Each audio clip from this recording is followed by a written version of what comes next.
If you have just joined us and wanting an update on the Corvette factory situation, there is just one car. Ollie Gavin stopped out on course, and then Marco Werner got into the side of Jan Magnussen big time and sent Jan scampering across the gravel trap.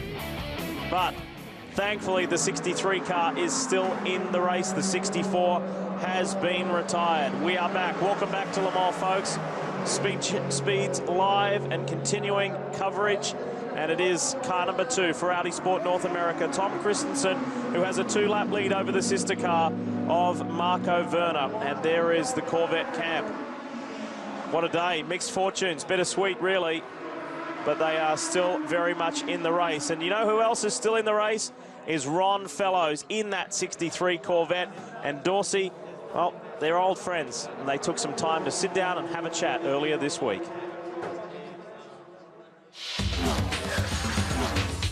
In endurance racing, you've won everything that you could possibly win. You're back again to try to win. Is this your last time at Le Mans? Well, you know, you never say never. Le Mans is a very special place, and it's really hard to want to sort of give it up. Tell me this, what's your best memory of this place? Been here so many times now. To come here and get our first win in 2001, yeah, that was you know, something that Herb Fischel had worked at for a lot of years. And when he first told me about it in '97, it was, hey, I want to go take a Corvette to Le Mans and win. Cool, count me in.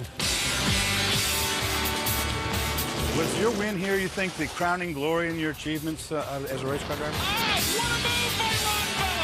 This one and Daytona. You know, Daytona is another special place. And that year in particular with Dale Earnhardt Sr. With us, that time period for me with Dale Sr. Led to opportunities with DEI, which I still maintain to this day. Well, since you never say never, what are you doing next? High on our list of priorities is to get a Nextel Cup win on a road course. You know, we won in Busch and Trucks and have come close in Cup, but we don't have one yet. So that is high on the list of things to get done. Maybe it's this year. Well, make me a promise, if you do decide to retire, don't come into broadcasting right away, please. No, I think I did it once with Greg Kramer. I did a speed touring race, and that, although fun, I found myself too busy watching.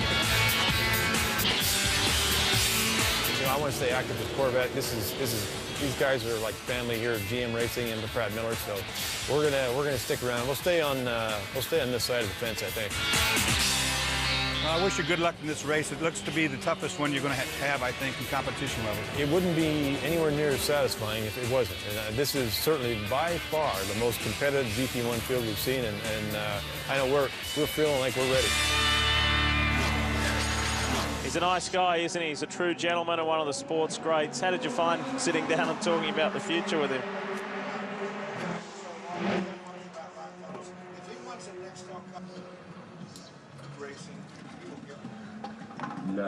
Yeah, very, very special time, and we wish him well. The Converse Men X car is on pit road, but let's put a cap on the Corvette situation. Here's Chris Neville. Leigh, you know, whenever we think about Corvette, you always think about Ron Fellows, but whenever we have any questions about Corvette, we always go to Ron's car chief, Dan Binks. Dan, you've been with Ron for 5 years now. A lot of guys on this car have been here for a long time. As these changes are happening within the team and all the speculation on will Ron be back, what is the team thinking? Well, we just like racing with Ron, and, you know, he comes by the shop and has a good time with us, and, you know, my history with Ron is kind of tough, so we, you know, I was Tommy Kendall's crew chief for his whole career, and we raced against Ron, so it's kind of neat to see both sides, and been a lot of fun. You know, as you look back over the years of this car and the changes that it is seen as Ron has really developed it, when you look back to that first generation Corvette, is it just so completely different than what we have on the track today? Well, it's just like anything you make. Every time you do it, it's better, whether it's a bicycle, a skateboard, or a race car. So that's what all these guys do. They engineer a better mousetrap every time. Well, Dorsey, I know you were worried about Ron Fellows possibly getting out of the driver's seat and maybe up in the TV booth, but this guy, he's another guy that has potential of taking away some of our jobs. Well, I'll tell you one thing about Ron Fellows, what I was trying to say before. If Ron Fellows wants to go out and get a Nextel Cup win on a road course, Ron Fellows will get the Nextel Cup win because he's that determined a guy, he's that talented of a driver, and I'll pull for him 100%. Let's update you on some other things occurring here at Le Mans at the moment. In GT2, it is that virtually unstoppable Risi Ferrari, the 430 of Mika Salo, Jamie Mello and Johnny Mowlem. They are already up to 17th overall, and they are, of course, leading in class. They are being chased down by the Porsche of the IMSA Performance Matmut team, and American Patrick Long is in that car. But however, behind the wheel right now is Richard Leet, and they are teamed with the owner, the principal, Raymond Narak, who is on the ever improved.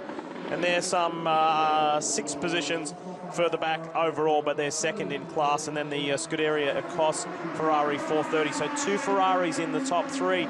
And I'm sure we've already mentioned throughout this broadcast, only 4 Porsches at Le Mans this year in GT2. It's almost unheard of. It is a great spread of manufacturers right across the board. You're seeing a variety of work going on in the various pit boxes. This, to me, looks like the Team Modena car, is it? It's a little difficult to see. We'll update you when we come back.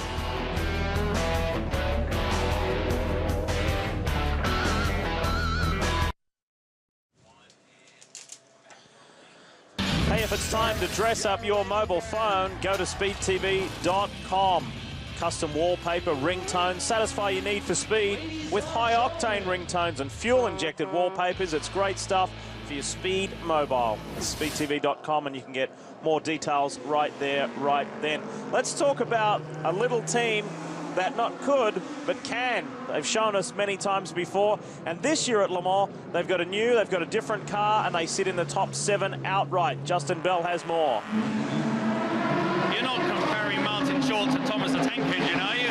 My goodness, they're saying you're the little engine that could. You obviously just got out of the car and Joao Barbosa's got in. It was a lovely run you just had. Is it nice out there at this time of night? Yeah, it is very nice. It's quite serene at times, except when you're being crowded by a bunch of Audis scaring the pants off you.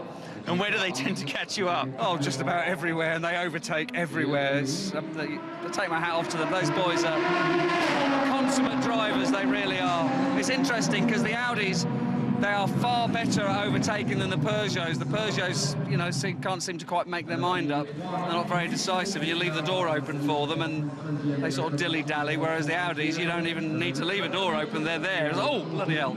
They slide under the crack at the bottom. Now, one thing I think we should give credit to, obviously, you know, the big teams have massive sponsors come by very easily. You've got Deutsche Bank there with their X-Markets. I mean, that takes a lot of work to build up to Le Mans, doesn't it?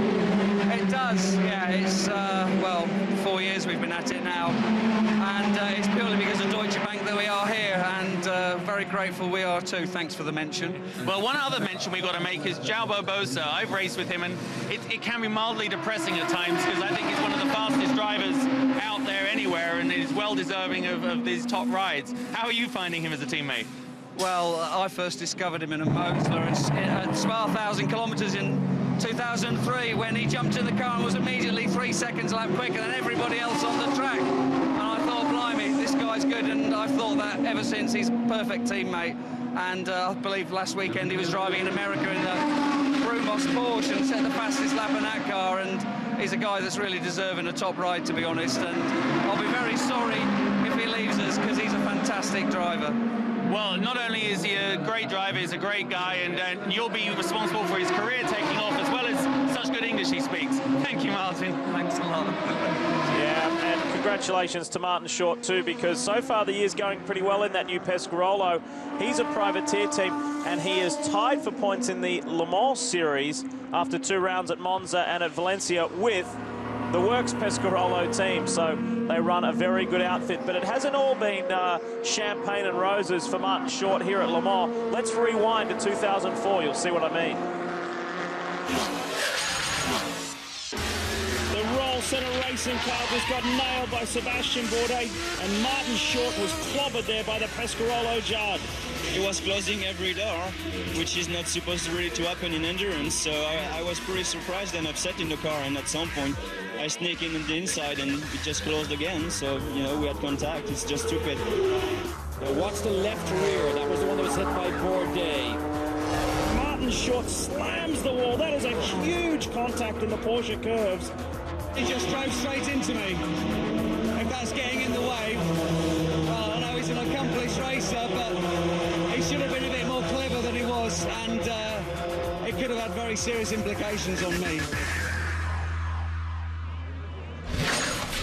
Funny how things work out. He was nailed by a Pescarolo. Now he owns and drives a Pescarolo. He told me just quickly the other day, too, that he sought Bourdais' cell phone number and rang him later that day, Dorsey, to take him to task. That's a man determined. He looked him up and he gave him a piece of his mind, didn't he? All right, speaking of determined men, determined drivers, here's the 18-year-old American, Colin Braun. Yeah, Lee, while most 18-year-olds are enjoying their summer, getting ready to go off to college, Colin Braun enjoying his last summer of sports car racing before you're headed off to the world of NASCAR. 12 hours through your first Le Mans, what are you thinking? It's fantastic so far, I'm really enjoying this race. Tracy and Nick are doing a great job in the car, and, so far the Krone Racing Racing Competizione car is just running real smooth so far, so hopefully we can keep it that way. You're running 5th right now. You guys gonna be able to make a push to the front, catch up with the 97? Well, the 97's pretty quick right now. We're just gonna stay out there and just keep making laps and see how it goes at the end. We know there's a lot of attrition at this race, so we're banking on that. You've been bouncing all over the planet. Last weekend, Watkins Glen. Now you're at Le Mans. Next weekend, Mid-Ohio. You starting to feel like a NASCAR driver? Well, next weekend I got Mid-Ohio. Then a couple days after that, I'm testing a stock car for Roush in, where is it, North Carolina. Then 2 days after that, we're testing in Barber. And 2 days after that, I'm back in Iowa testing a stock car. And the next day, I'm in Daytona driving the DP car. So I'll be busy. Well, like most 18-year-olds, they like staying up till 3 in the morning. But Colin actually got out of the car and said, man, I need to take a little rest.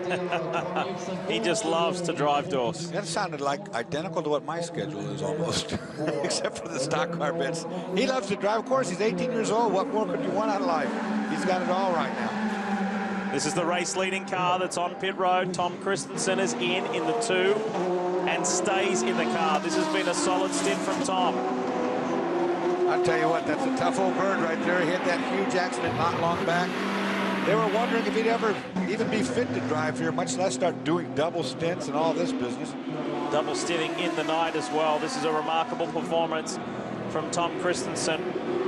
I should also say his last lap time was a 3:27.6, which is just outrageously fast. 2 seconds under what was the track record. That was actually the best lap. That was set by Allan McNish a little earlier. His last one was a 3:37. That was his in lap. As we go to the out of race cars, and sadly the sister car, the Yost Audi, Mike Rockenfeller crashed heavily, and that's why the 3 Audi is on that list. The Team Brook Laddie Radical, it went out early. In fact, the opening laps of the race, there was contact between it and another car, and it limped around for a little longer after that. The Lamborghini, well, it was gone right from the start, Dorsey, wasn't it? Yeah, it was totaled earlier on, and they weren't going to let it run, but they, at the last minute, let him rebuild the car. It didn't last very long, however. Some more to go. The Audi R8 powered number 5 Swiss Spirit Lola. It's now out of the race. Sadly, the Creation Judd is gone too. Sensational paint job on that car. One of the 2 Panos Esperantes is gone. One of the 2 Spikers is gone. And most recently, the super colourful Flying Lizard Porsche. So, tough luck for those guys, for the boys from Sonoma in California. So as Tom Kristensen marks 2 stints out of the way and begins his 3rd, it is a remarkable performance. He's hanging in there. This guy's not. Yeah, he only did 1.5 stints, and that was it. That was enough for him. He's taking a nap now. Well, you got to grab it when you can. You do have to grab while you can around this place. Few moments of sleep to try and help you get through. But it's amazing once the sun pops its head up over the grandstand, how people lift and run hard to the end.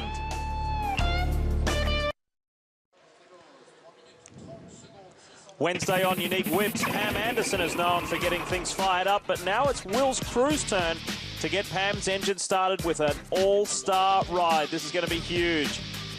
Unique Whips, Wednesday at 10 Eastern, of course only right here on Speed. Hi everyone, welcome back. We're here at Le Mans. It's the 75th running of the Michelin 24 Hours of Le Mans. It's Leigh Diffey, Dorsey Schroeder up here in the booth. We've got Chris Neville and Justin Bell down on pit lane as we work the nighttime hours. Various teams have had various problems. That goes hand in hand with Le Mans. And look, there is the team that's grabbed the most attention. Here's Johnny Mowlem standing by at Risi Competizione, ready to take over from Mika Salo. This is the GT2 class-leading car. Is it bulletproof here today, Dorsey?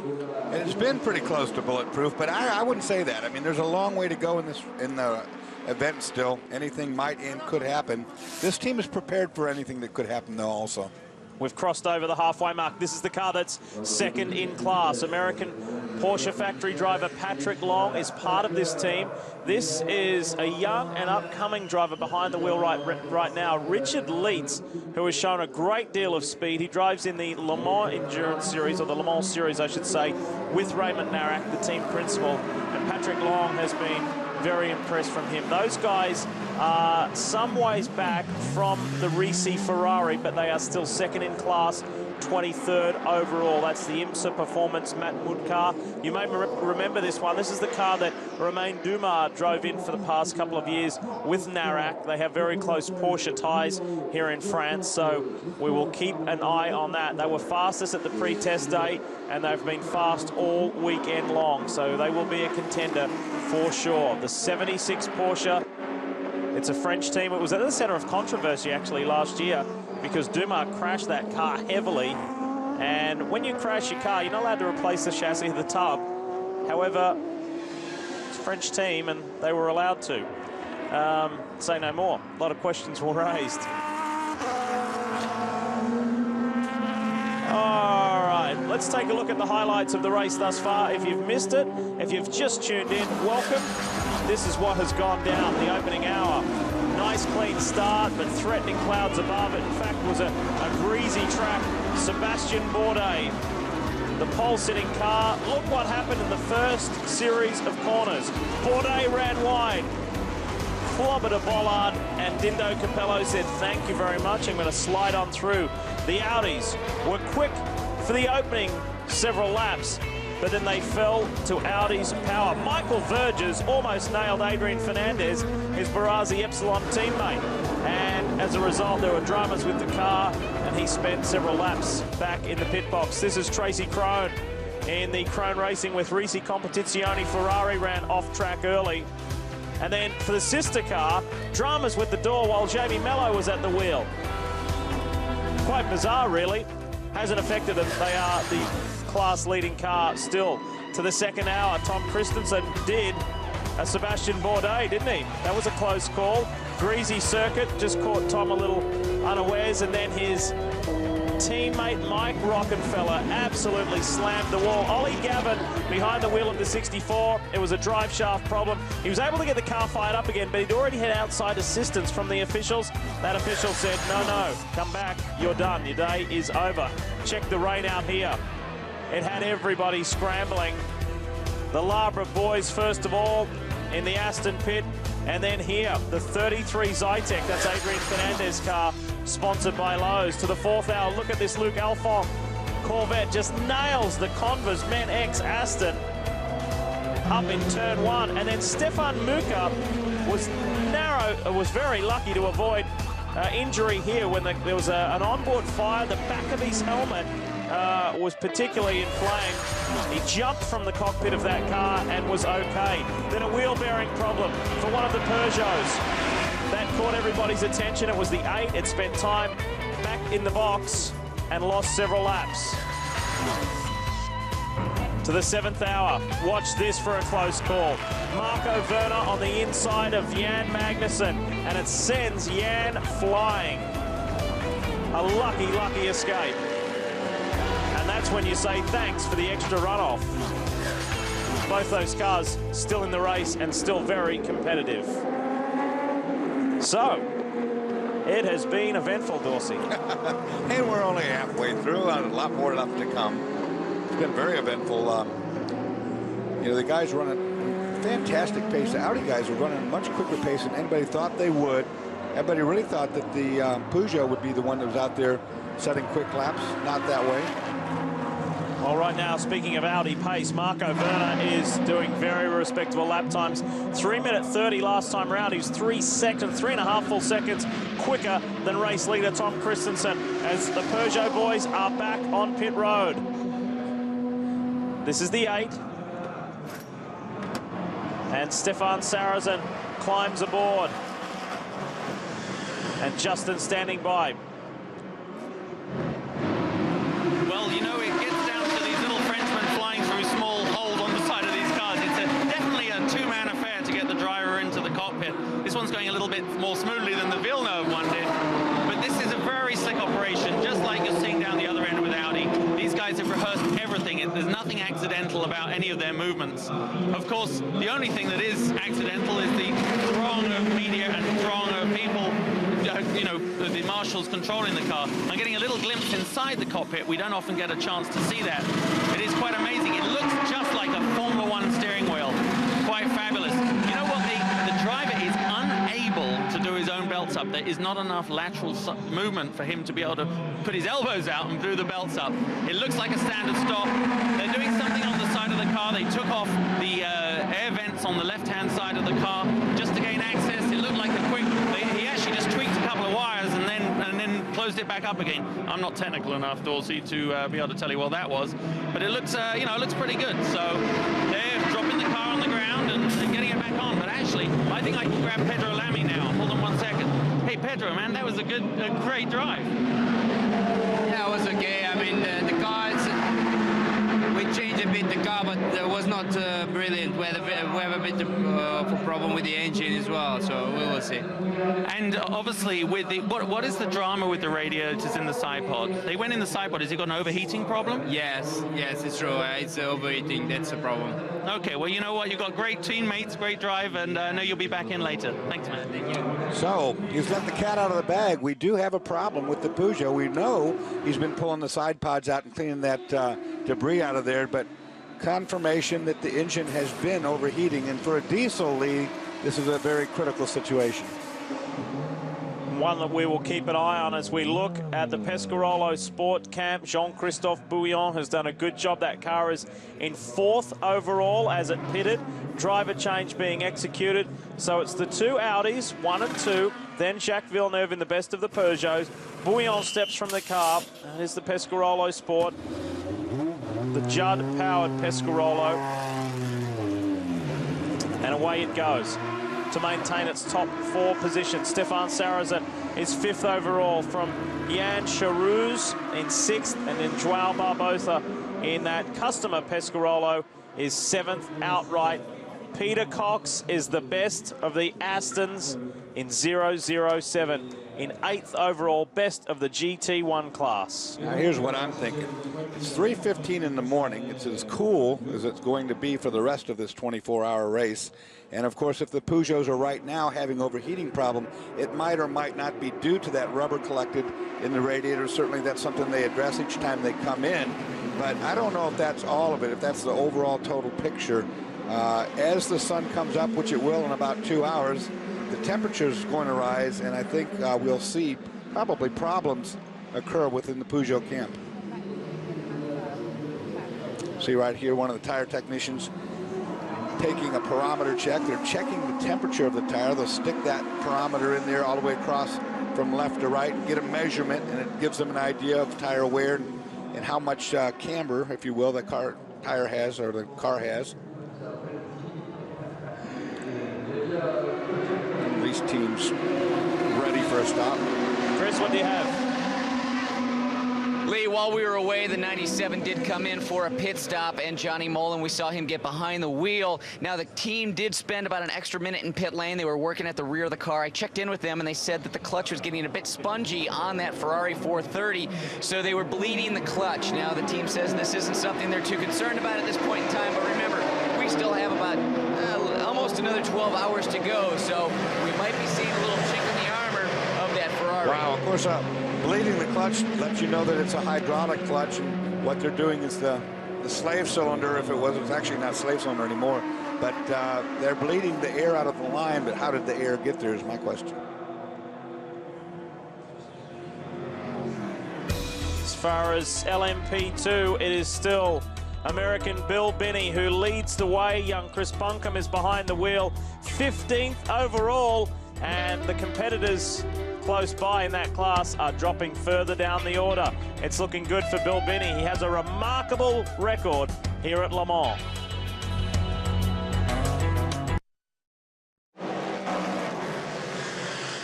We're back at Le Mans. Pit lane is alive. This is the Barassi Epsilon, the Golf-sponsored car.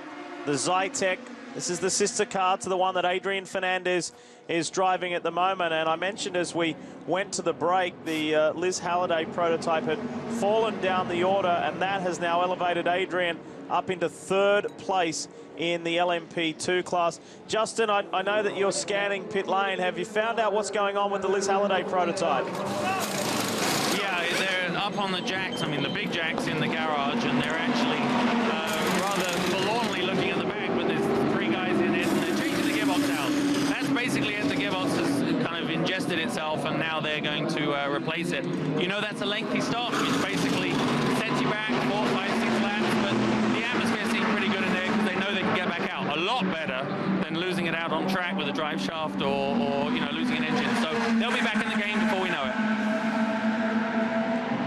Good stuff, thanks for that. Yeah, they do that. There's a long way to go. We've only just crossed the halfway mark, some 25 minutes ago, and we're already 1,600 odd miles into this event as the ACO officials just checking out. Some photographers getting some final shots of the Barassi Epsilon Zytek. It gets released as this wonderful race continues, and it's quite appropriate that we are here once again at Le Mans, racing in France. You'll see what I mean after you watch this piece.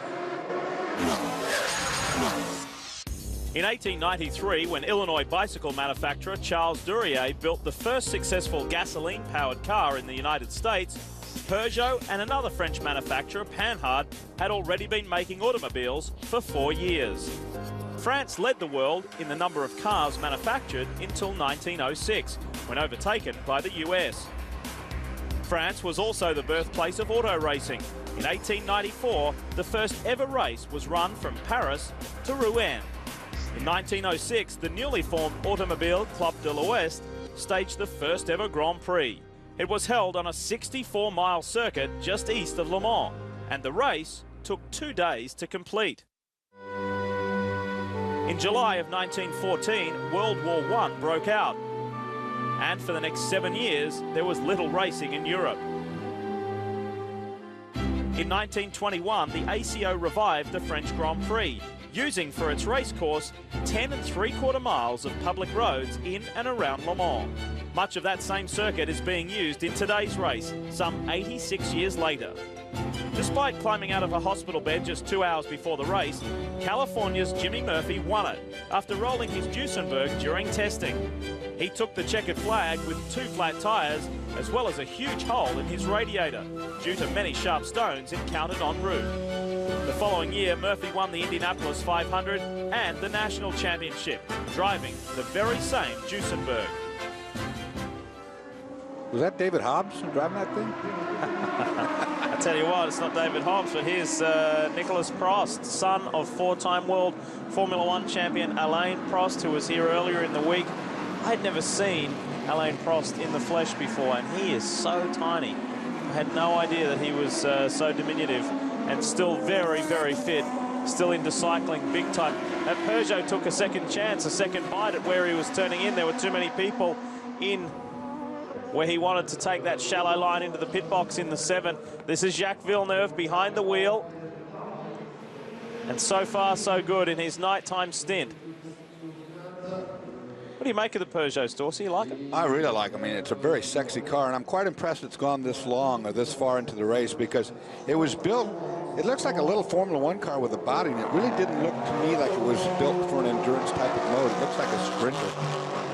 Well, just to get a ride at Le Mans these days, you are fortunate to have your ride taken away from you and grab another one in another car. Well, you know that you were meant to race this year. I'm talking about Stefan Johansson. He's with Justin. Why did you have to bring up the guys in the booth that just said you've had one heck of a week and it's not going much better right now?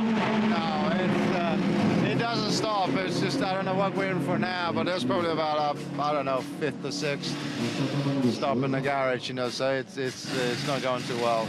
Now tell me, obviously in the middle of the week when it all went upside down for you, you were almost ready to jump back on the plane and go home, or are you glad you stayed in the race? I was actually. I was packing my bags and everything, getting ready to leave the track, and some somehow Courage must have found out, and they called me to come down to scrutineering, and we chatted a bit, and then decided it was, you know, worth having a go. So. Well, you've got to make your number privately listed, and you can make your number privately listed in the future, and you won't get these calls. Thanks for the tip. All right, that was Stefan. I know you'll be back out later. Well done, mate. Well, what the story there, to elaborate, he was meant to be in the number 10, the arena car, and that car was crashed heavily at the pre-test day. They simply couldn't get it ready in time. So as Stefan said, he was on his way home, and then Yves Courage called. The team wanted him to race in the 13 alongside the very fast Jean-Marc Goudon and Guillaume Moreau, who similarly crashed the 13 at the pre-test day, and they had to scramble to get the 13 ready. And so Stefan, unfortunately, the week is not getting all that much better. But they will hang in there and keep on soldiering on, and that's what it's all about, Dorsey. Yeah, he'll keep going for sure. I mean, you want to be at this race, you really do, whether you're in a car or not. I mean, this is a huge event, and if nothing else, just to be seen here is very important. The 54, the Team Orica, Celine up and running, with Nicholas Prost behind the wheel. Plenty more when we return to La Sarre.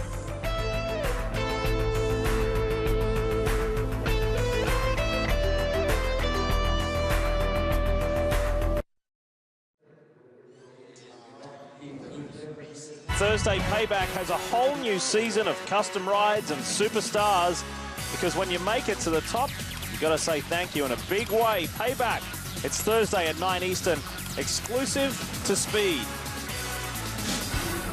And our coverage live from the Michelin 24 Hours of Le Mans continues. The 12 Courage AER of Courage competition on pit road. Let's talk Allan McNish for a moment. He's not in a Courage, but he's certainly in an Audi. And here's a quick snapshot of Allan's record at Le Mans. I remember 1998 when he was driving that beautiful Porsche GT1 to win outright. And since then, there's been a lot of frustration involved in trying to get that second victory. Chris, so far so good for Squishy. Leigh, it's 3:30 in the morning, and Allan McNish is half asleep, but you've only got about another 6 minutes to wake up. Yeah, that's not long, not long. To be honest with you, I wish it was the 12 hours of Sebring, because the race would be over by now. Everything going well with the number 2 car so far. You laid down a 3:27 earlier today. You have a couple more of those in you? Yeah, basically everything's went well with the car. It's ran from the start until now pretty without a problem. The 3:27 was a quick lap, though, there's no question about it. I'm sure we've got one of those somewhere. Not sure where, but we've got one somewhere. You've won this race before, but never with Audi. What would it mean to grab a victory with Audi? Grabbing a victory here, whoever it's with, is an important thing in the driver's CV. There's no question about that. You know, we've had a lot of really good runs with Audi in the American Le Mans Series. You know, I've won 2 titles so far and a tremendous amount of races with Dindo. And I think Dindo, Tom and I feel we've got a wee bit of unfinished business after last year. I think we better let him go so he can grab a cup of coffee before he gets behind the wheel. Well, I'm kind of wondering which half of them is awake and which half of them is asleep, because that's going to be a bit of importance here very shortly. There's his teammate Marco Werner.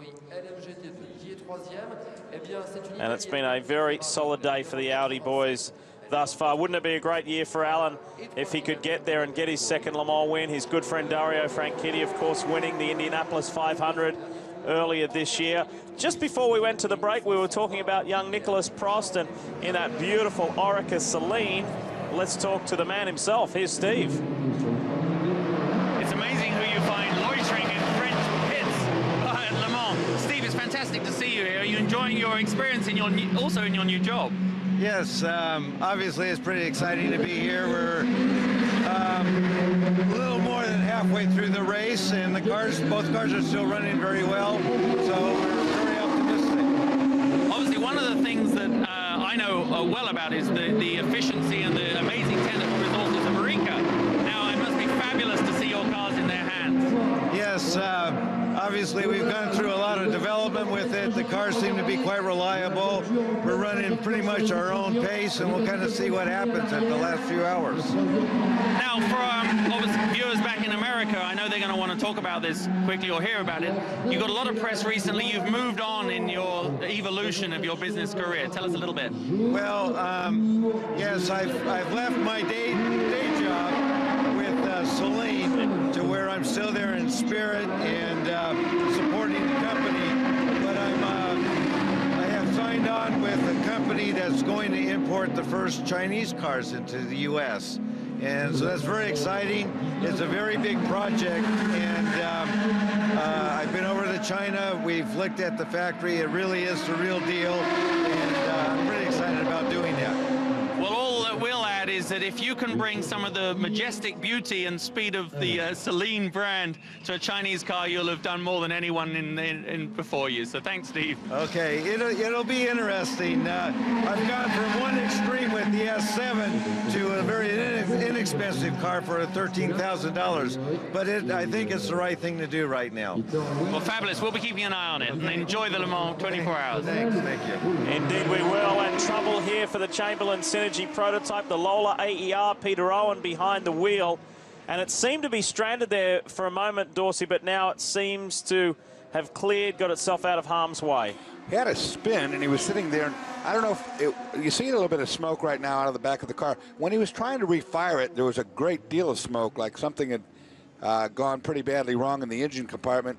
But he hasn't fired now, and I saw wisps of smoke, but I don't see what I saw before. So we'll see here in a minute because he's on pit lane. The team owned and run by Hugh Chamberlain, a Le Mans legend in his own right. Second consecutive year in the LMP1 class, after having some time away from the top prototype category. Remember, he ran the TVR Tuscans for several years, and he said, boy, they were a handful. He said, I'm enjoying being back with prototype. So Peter Owen gets the car back in the box. The team go to work hard. Well, he didn't quite get it in the box, as a matter of fact. The team's working hard not to get run over. Now it's smoking pretty good out of the engine bay. You see it there. These guys were not ready for this pit stop, obviously.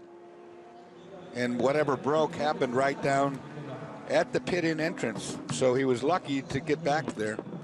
You can see on the side pod of that car, right beside where it says Synergy, you see the 3 vertical lights. And we're going to go to an email question. Thanks very much from Joe in Myrtle Beach. It says, and we discussed this with Scott Atherton, it says, what are the vertical side lights on the cars for? What do they mean? Some are green, some are red, some are blue. And, of course, it came out of the American Le Mans Series, and that indicates who's in first, second, and third. Now, if you're in an LMP1 car, those lights will be red. If you're in an LMP2, they'll be blue. A GT1 car's got green lights, and a GT2 car's got yellow lights. The number of lights lit indicate the position 1 through 3. Justin. All it seems to be is that, you know, obviously the smoke's coming out of the vents. They seem particularly unbothered by it as the engine cover. But what they did do, they have those high-pressure bottles to put extra oil in it, which they've actually been doing almost every stop. So I have a feeling, and if you look at the oil at the back of the car is burning oil at a rate they're probably not that happy with. The driver change has just happened. I mean, you know Hugh Chamberlain. He is, you know, he really is not the little guy that could, is the big guy that never stops giving up. And you know, not stops giving up, never gives up. And this car will cross the finish line, I have no doubt, even if it is at a struggle to get there. Well, unlike Indianapolis, there is no limit of the amount of oil that you add or can add to the engine. These are pressurized systems where they can dump quite a lot of oil into the well, there's Allan McNish looking around. You can dump as much oil in as the car wants to put out, I suppose. Oh boy, there's a mess there getting cleaned up. Allan's just in his wake-up period, getting prepared, getting ready to take over. Tom Kristensen has done an incredible job.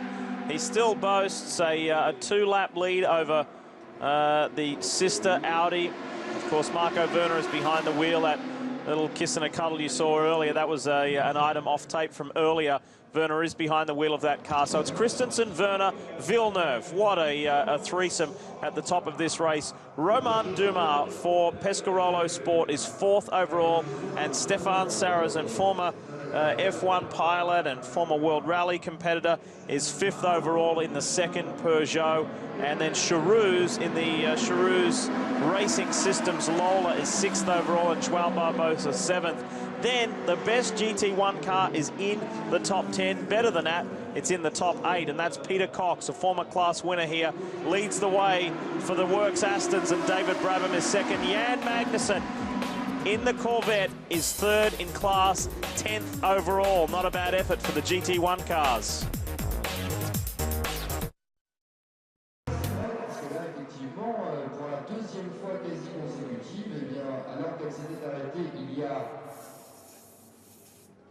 Il y a 8 tours, et bien la Pescarolo numéro 18, c'est une nouvelle fois arrêté devant son qu'est-ce que l'on y fait? Et on de la voiture.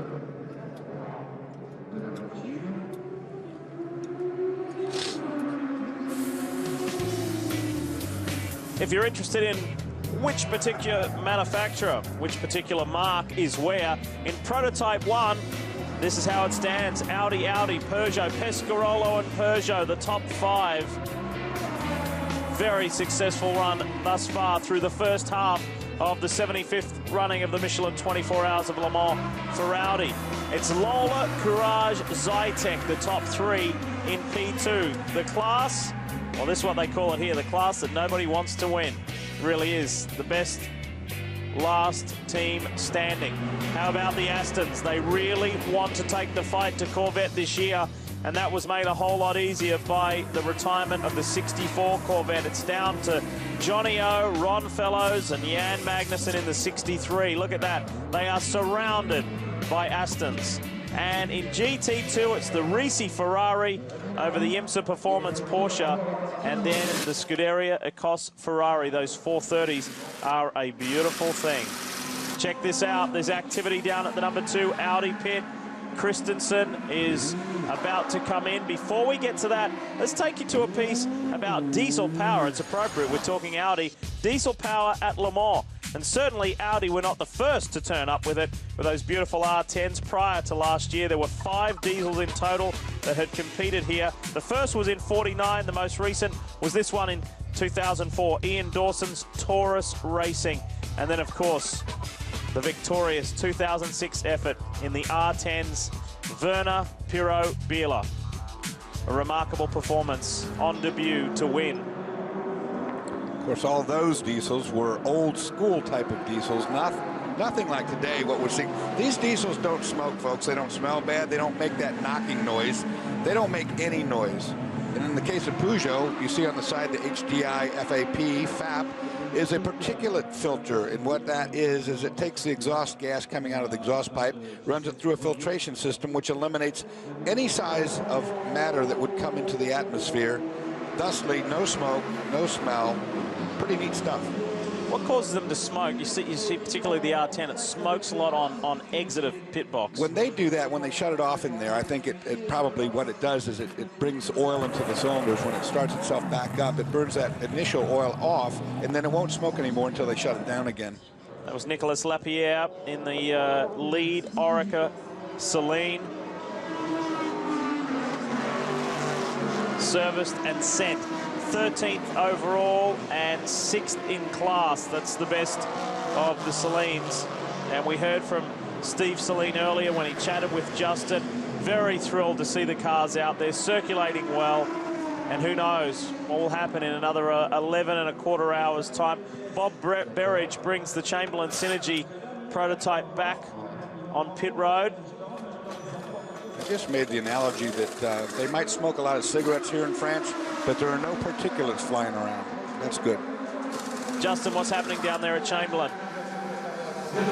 You know, I'd love to sound clever and be able to tell you. I mean, he came in, they changed the rear left tire, then he took his gloves off, put them back on, and they put a little splash of gas, and I guess he's off. So, you know, I just wish I could help you out, but it was one of those weird stops. Maybe there was, I'll try and find out what was wrong with the tire just for our records, but they took off the left rear and off he goes again. So, not what Chamberlain needs, you know, they got that oil problem, and I'm sure they just don't want to keep coming in and out. Well, Justin, one time I hit a bump on the race course and I chipped my tooth, and so I spit the tooth out in my hand and put it in my glove.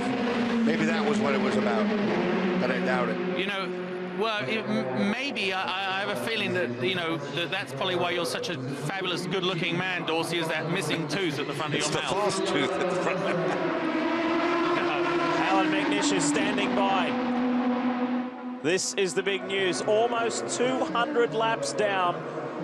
Tom Kristensen is in the third and final sector on this 8.4-mile circuit. and he will bring it in after triple stinting.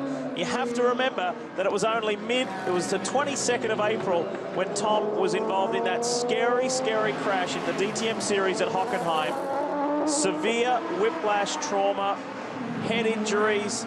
He was not in a good way, to put it simply. And it was very much in doubt whether he would even compete. He is now just triple stinted at night. Chris, what a remarkable performance for the race leader. Yeah, Lee, I don't think there's going to be any spitting of teeth down here in the Audi camp. Things much more surgical. It is early evening back in the States, 3:30 in the morning here in France, and this team has done over 10 pit stops, so everybody well planned, checking all the vents and ducts on this Audi, making sure that nothing is clogged up while they're getting a full tank of diesel on board, and Tom Kristensen handing over to Allan McNish. Fuel is done, car up in the air, putting on a fresh set of Michelin slicks. How about the teamwork, Chris? Just the way that Tom gets out, starts assisting Allan. You know, it's amazing to watch these teams. You know, when you watch NASCAR, Formula One, these teams over here in the Le Mans race, they are just so surgical. Everything is so planned. There's really no thought involved. It's just going through the motions. Tom Kristensen just went into the garage. As soon as he gets his helmet off, we'll be sure to get a couple words with him. Lovely, thank you, mate. 20 car is in trouble. This is not a good sign for the Pierre Bruno Pilbeam. Mark Rostan, Gavin Pickering, Chris McAllister. I think it's Gavin who is behind the wheel. We saw him standing by earlier with that fluorescent yellow helmet, that Dayglow helmet. And is that down at Arnage, Dors? It could well be. I think it is. And the thing I don't like that I'm looking at is the fact that he's turned the lights off. You can see that there are lights down there on that corner, so it's not totally dangerous, but I don't like when a driver has spun a car, has trouble, and then in the middle of the night shuts the lights off. Of course, it saves the battery, but other drivers coming in that area would like to know that that car's there. I mean, there's some street lights, so you can see that.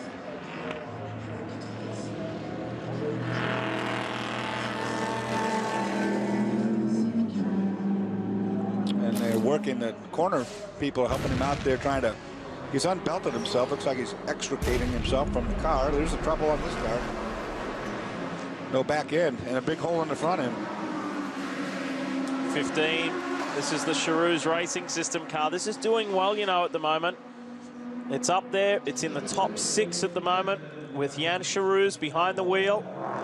You see the big hole in the nose, right front corner? Right underneath the headlight. Something's rock or something has gone through there, done major damage. It could have been one of those cones. The sole remaining Panos Esperante for the LNT team. Young American Tom Milner was in the sister car.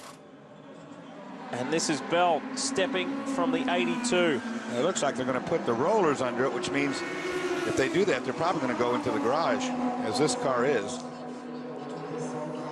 So the Charouz car taken into the garage. Meanwhile, Dr. Ulrich converses with Tom Kristensen about that marvelous triple stint. The LNT guys go together and go to work on the panels that's being taken into the box. So drama's here for the 82. Keep in mind that Richard Dean and Lawrence Tomlinson were a part of that winning trio last year, the surprise winners for the Panos Esperante. Dr. Don Panos was here to enjoy that victory. Sure, not his team, but the man who started the brand. Thomas Leutsch in the background there, the crew chief on the number 2, listening to what Tom Kristensen has to say about the Audi R10. This is a normal debrief as he's just come out. The best time to talk to a driver is his mind is fresh. And Dr. Ulrich smiling, as is Tom Kristensen. They're happy, no question. That is a great stint. 3 stints in that car. Nearly 3 hours behind the wheel. Look, barely any sweat on him. Well, here's the Charouz Racing System prototype. There's the damage you referred to, Dorsey. And it's more than a hole. It's completely delaminated. The whole right front pod, wheel pod, you see it there. It's cracked all the way alongside there, so it needs a new nose. Tell us more, Justin. It needs more than a nose job, mate. It needs a rear end job. If you actually can see, we look at the rear wing here. Look at the rear wing, you can see that's completely broken in half, as well as the Venturi at the back. I'd say, although we didn't see it live on TV, this had a pretty significant off. The whole car's kind of a bit buggered at the moment. I saw when it came in, it had no rear engine cover, but it's more than that. Now that you've said the wing, you're right. It must have done a pirouette into the railing, front and back, or back and front. Yeah, there's certainly a lot of action. They've got to, I mean, it's obviously repairable by the look of it. They're going to take the rear wing mount off, new front end, and they'll get it back out. But you know what? That was the driver's disappeared out the back with his head between his tail right now. As I would, and you would. Oh yeah, don't worry. I'd have been in my rental car by now. So anyway, they're doing their thing. The great thing about prototypes, as opposed to GT cars, is that they're so easy to work on. Everything just comes off like a big Lego set. So we will see them get back on this. You know, with a GT car, you knacker a corner and it's all over for a while. On these, it's a lot more, piece by piece. So I'm sure we'll get them. They'll get back on the road. Well, we had a glimpse there of something off the road. There was a Luke Alphonse Corvette, Dorse, on the security camera, being towed out of harm's way. It has not been a fabulous day. Here's the 006 Labra Aston.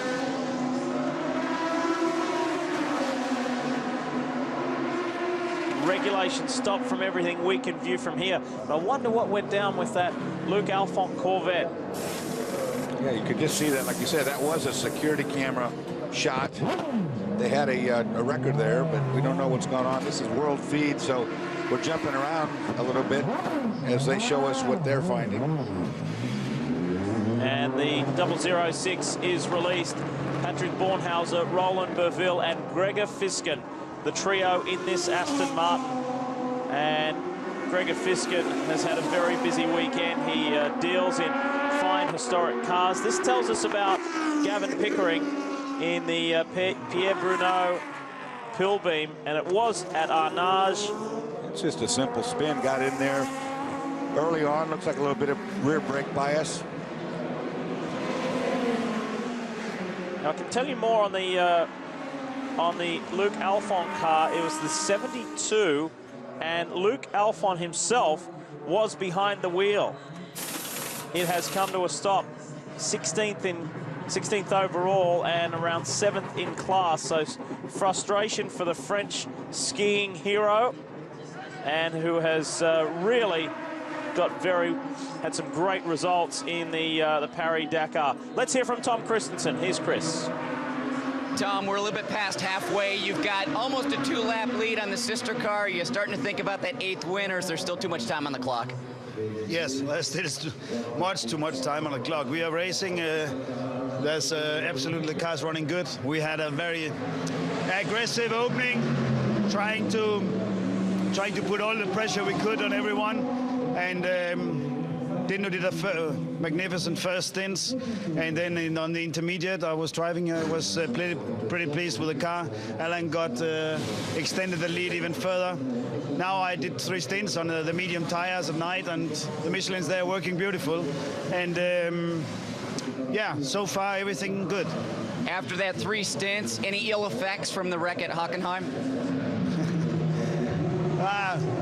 I missed a little bit my daily training. I feel this at night because I feel I use a little bit more resources now at night that I would do. But anyway, next time I'm in the car, it's daylight again, and then I hope to be back to my normal me. You spoke to us earlier in the week about the sharp rocks and all the gravel traps. What kind of shape is the track in? Not too bad, but there are a few spinning cars. But there has been gravel down after Dunlop down to the S's, but not much. And I would say when people have not brought too much gravel on there, the circuit is in a pretty good state. Good luck. Thanks. Also had a chance to check in with the team, Leigh, on the number 3 car, that wreck that Mike Rockenfeller had. Very early in the race, the team said that the track was still quite slippery after that first rain we had, and Mike was just pushing a little bit too hard. Said probably, a 23-year-old driver, first time in the car at Le Mans, just pushing a little bit too hard, a little bit of inexperience, so they are saying that it was his fault in that accident. Well, we feel for Rocky because he is a super driver. And here we have Luke Alphonse brings the Corvette back on pit road. The 8 was in as well. Stefan Johansson has the Peugeot 908 on pit road. as the team go to work at Luke Alphon. Let's just revisit the Tom Kristensen situation, Dorsey, as we go back to Hockenheim, April 22nd. Look at this. Is that not one of the biggest you've seen? Yeah, that is as big a hit as you could possibly get. Both cars totally destroyed. Look at that. I mean, just drove all the way through the car. Lucky guy, Kristensen, to get away with even the injuries he did get, which were pretty substantial. Yeah, to revisit that story, it was one of the stories right at the top of our show earlier today. It is truly a miracle that he is even here, and let alone to be as fit and as alert and as sharp as he is. It wasn't his choice. He had to get medical clearance to be allowed to race here, and he has just triple stinted at night. What a man. That's why he is the best at Le Mans, the 7-time winner. Will it be 8?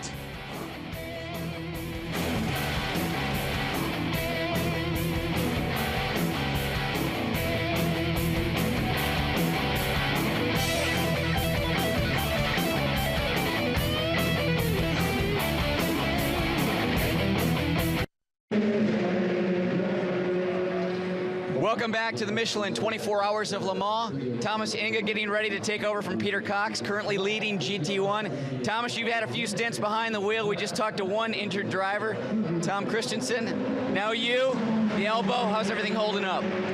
Well, I've done already 4 hours, 4 stints in the car, and right now we've got, 3:30, 4:30 in the morning, and it's already quite painful, I would say, but I still need to be strong, and we still need to bring both cars to the finish. The best of my car, all 7 on the first position. You won this race back in 2003. What's it going to take to get the Aston Martin up there and close this thing out in front of the Corvette?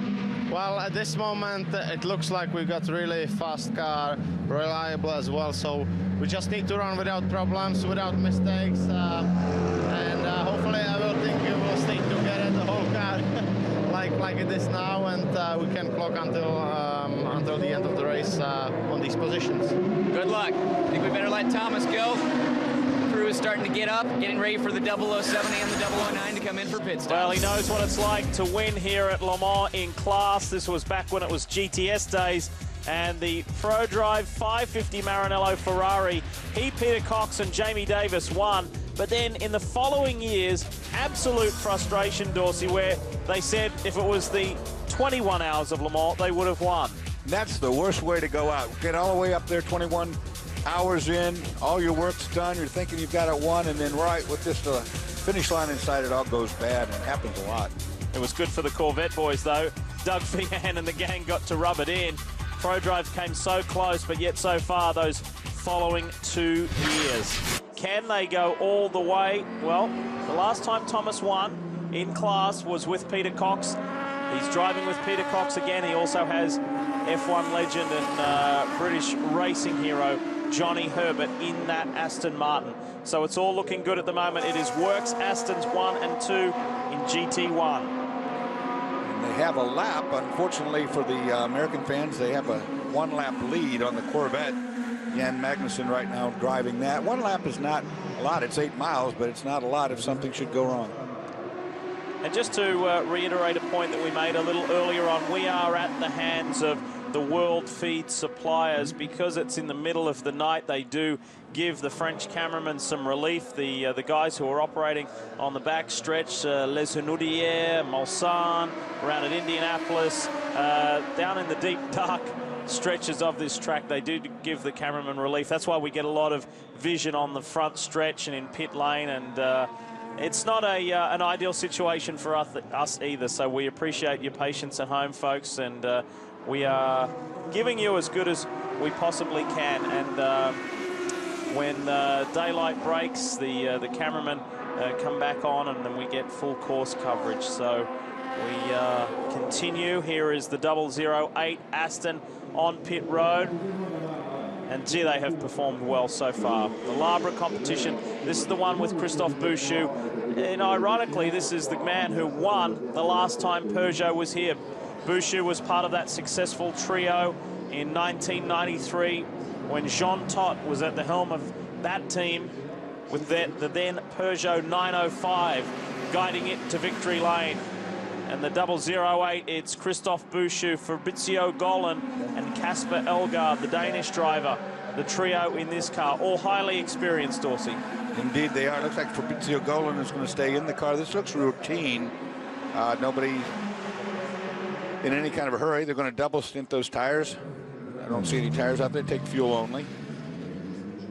And release, simple as that. If you're just tuning in, we know that it's perfect time back home in the States. Allan McNish is leading the way for Audi Sport North America. He has a 2-lap lead over the sister Audi of Marco Werner, and then F1 star Jacques Villeneuve in his debut performance at Le Mans is running third. He is a further 3 laps down on Marco Werner. Then Romain Dumas, who we know also well from the Penske Porsches in the American Le Mans Series, is running fourth outright for Henri Pescarolo, and then Stefan Sarrazin in the second Peugeot 908 is in the top 5. We see another Aston Martin on pit road. Is this the 007? It's the class-leading car. Peter Cox is in. Driver change, no doubt about that. We see Peter getting out. This can all be done while they're fueling. The driver change can be done. The window can be cleaned. Nothing else can be done. They have tires in readiness, but that won't happen until the fueling's done. Chris? Leigh, this is another very precise team down here in pit lane. The sister car a little over 50 seconds behind this one, so there's a good chance it could take the lead after this pit stop, but they're both a little bit off on their pit stops right now, so that car was in just a little while ago, and we'll expect it in probably in about another 7 or so laps, but this team, very quick pit stop. Enge already behind the wheel, and the car down in a way that had to have been less than a minute. And what I'm seeing right there, Chris, is that car is spotless. I mean, it doesn't have anything marked up on it. It looks very clean. The guys have been doing a good job of cleaning the windscreen and everything every time it comes in. It's the way you want a car to look after, you know, half a day of racing around here. What you have to remember too is that the Pro Drive house, if you wish to call it that, is so sophisticated, so savvy, and they have a finger in a lot of different pies, whether you want to talk about it in World Rally sense over the years, V8 supercars in Australia, sports cars in Europe, of course Pro Drive and their F1 aspirations as well. They know where it went wrong in the years where they were leading and could have, perhaps should have won, whether it was quality control issues, human error issues, and I think George Howard Chappell and his man Dave Richards at the helm of Pro Drive, they know where they went wrong, and they are going to try and rectify that situation in 2007. Here's Jan Lammers racing for Holland prototype. It's in, and the 14 has sadly slid down the order. It was running nice and strong earlier in the race, but now they're substantially down the order and trying to claw their way back in the dome. It's currently 24th outright. Jeroen Bleekemolen just stepped from the car. He won the most recent round of the Porsche Super Cup at Monaco. He was a guest there, though, so he didn't get full points. And Patrick Huysman, who we know so well from the Rolex Sports Car Series, Patrick gathered the full 20 points there on the streets of Monte Carlo. Bleekemolen is a very handy driver, and he partners Jan Lammers, the Dutch star, along with David Hart as well in that dome-powered machine, the dome chassis. So the Dutch machine back out and at 'em as we leave you with an overview of our respective top 3 in the classes.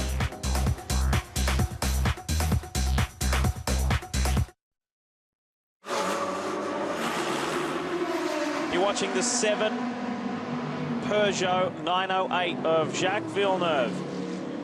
Has just been serviced and sent, and so far all going well for the French Canadian. Massive pressure coming into this race, and he really did feel it, Dorsey, because he has no experience here at Le Mans, has limited experience in that new car, as do all the other drivers, so it was a big responsibility to take to the wheel during the hours of darkness. Absolutely. The first time you do that, you question your sanity, but it comes around to you. It's not as bad as you would think. We're back, folks. Welcome back to Speed's live and continuing coverage of the Michelin 24 Hours of Le Mans. Leigh Diffey, Dorsey Schroeder with you here, Justin Bell and Chris Neville, and we're with you right through until the checkered flag and beyond. We've got 13 and a half hours of continuous coverage right now, 17 and a half hours of total coverage of this year's great race. It is wonderful to be back. The crowd is bigger than ever, and there you have it. 4:15 local time in the morning. There was a good email question before. Are you guys really there? Yes, we are really here. We come each and every year, and it really is a magnificent experience. If you plan on building in a European summer vacation and you're a sports car nut, if you're watching, there's a good chance that you are. Maybe build this into your plans one year to come to Circuit de la Sarthe, Le Mans. It's not that far to drive. It's a very quick train ride on the TGV southwest of Paris. And it really is just one of those magnificent events, like going to the Daytona 500, the Indy 500, any of those marquee events. It is one to check off your list. I can't quite see the number, but I think this is the Binney car. This is Bill Binney's car. It's the lead car in class. Yeah, it is. There it is. As they service it. Oh, and Chris Buncombe was in this car at the time of pitting and has done a very nice job. It is the lead car. However, they are being hunted down by the Courage. The 35 Courage is doing a very nice job with Jacques Nicolet behind the wheel. The Saulnier Racing Courage AER is really starting to hunt Bill Binney's car down. And they've taken the rear bodywork off. Not a good sign if you're being hunted down. That's going to take extra time as they look for some sort of problem at the back of the car. See one of the mechanics on the left side of the engine working away. Well, that's the lead car in LMP2. The lead car in GT2 is, of course, the lead car in the American Le Mans Series GT2 category. It's the Risi Competizione Ferrari 430, and Jolly Mowlem has just stepped from the cockpit. That's correct, Lee. That car was just in while we were at break. Johnny, you just had a good stint since that door problem earlier in the race. The number 7 or the number 97 just hasn't missed a beat. So far, I mean, the car's been fantastic. I mean, my first stint, we did a double. We doubled all the way through, and I really enjoyed it, actually. It's always nice driving when you got P1 on the board, and then that last stint was just a nightmare with traffic. I don't think I got, well, I know I didn't get a single clear lap. It was really, really tough. And offline, it's really greasy. So I had one of those nightmare situations at night where you just kept tripping over GT1 cars that weren't being driven particularly well. But the car's absolutely brilliant. Hasn't missed a beat so far. It feels great. So fingers crossed we can keep it going to the end. Jamie and Mika have been such a strong pair. What does it mean to you to be invited to participate with them? Oh, it's just a privilege, to be honest, to drive with them. I mean, I was quite pleased with the first double stint because obviously when I got out of the car that I'd actually managed to do the car's fastest lap up to that point. It didn't take Jamie too long to knock 2 or 3 tenths off it, but it's kind of nice to be in the same ballpark as them, and I'm just enjoying driving with two guys that not only are bloody quick, but are also really, really good guys, and the whole team is just fantastic. Well, it's Ferrari's 60th anniversary. What would that mean for them to get a win at Le Mans? I'll tell you, that was a real strange situation. The right side window actually came out of its framework, and rather than take the time to try to fix it, because they didn't understand quite honestly why it had done that, they just took the whole door off. 2 little pins were pulled, and they replaced the whole door, mirror, our window, and all. That's very, it was quite humble of Johnny there to say it's a privilege to drive with those guys. I know Johnny quite well, and I know that he really means that, but in effect, he's actually the most experienced guy at Le Mans in that car. Sarlo's only had 1 appearance here. He didn't even drive during the race, and Jamie Mello's only had 1 appearance here as well. Johnny's had 4. This is his 5th start, and on debut, he stood on the podium in class in GT2, and he finished 2nd there, so it's a great combination. Justin. Well, I'm down with the Fernandez Zytek, and they have, as we know, they came in the garage with something unspecified, but it's obviously very obvious right now. They had a rear right wheel bearing seize up out on the track, which, you know, that causes all sorts of problems, and the driver soon knows about it. So they've come in, and it's turned into quite a lengthy job. They've got to remove the entire rear right corner. At first, they thought they'd damaged an upright with a little running over the curbs or something. They thought they might have hit a hole. But what they're also doing is making the most of the stop and doing all sorts of other maintenance. They've had the front end off. I've seen them. They've changed pads. When a car comes in at this stage, anytime after 12 hours, the brake change and often the disc, the rotor, and the pad change is scheduled between 12 and 14 hours. So this is the perfect time. You'd rather you didn't have this perfect opportunity, this window, but it's what they're making the most of it. So they should, once they get going, be clean in terms of major maintenance for the 24 hours through to the end. So no sign of Adrian. I'm sure he's monitoring it, but there are no drivers near the car. Well, that's just being smart there. You're right. I mean, if you know it's going to take you, say, 20 minutes to fix something broken, fix all the things that aren't broken at the same time. And guess what? They've been leapfrogged by the sister Zytek. Michael Verges, who almost hit Adrian Fernandez at the beginning of the race, is now up into the top 3 in LMP2.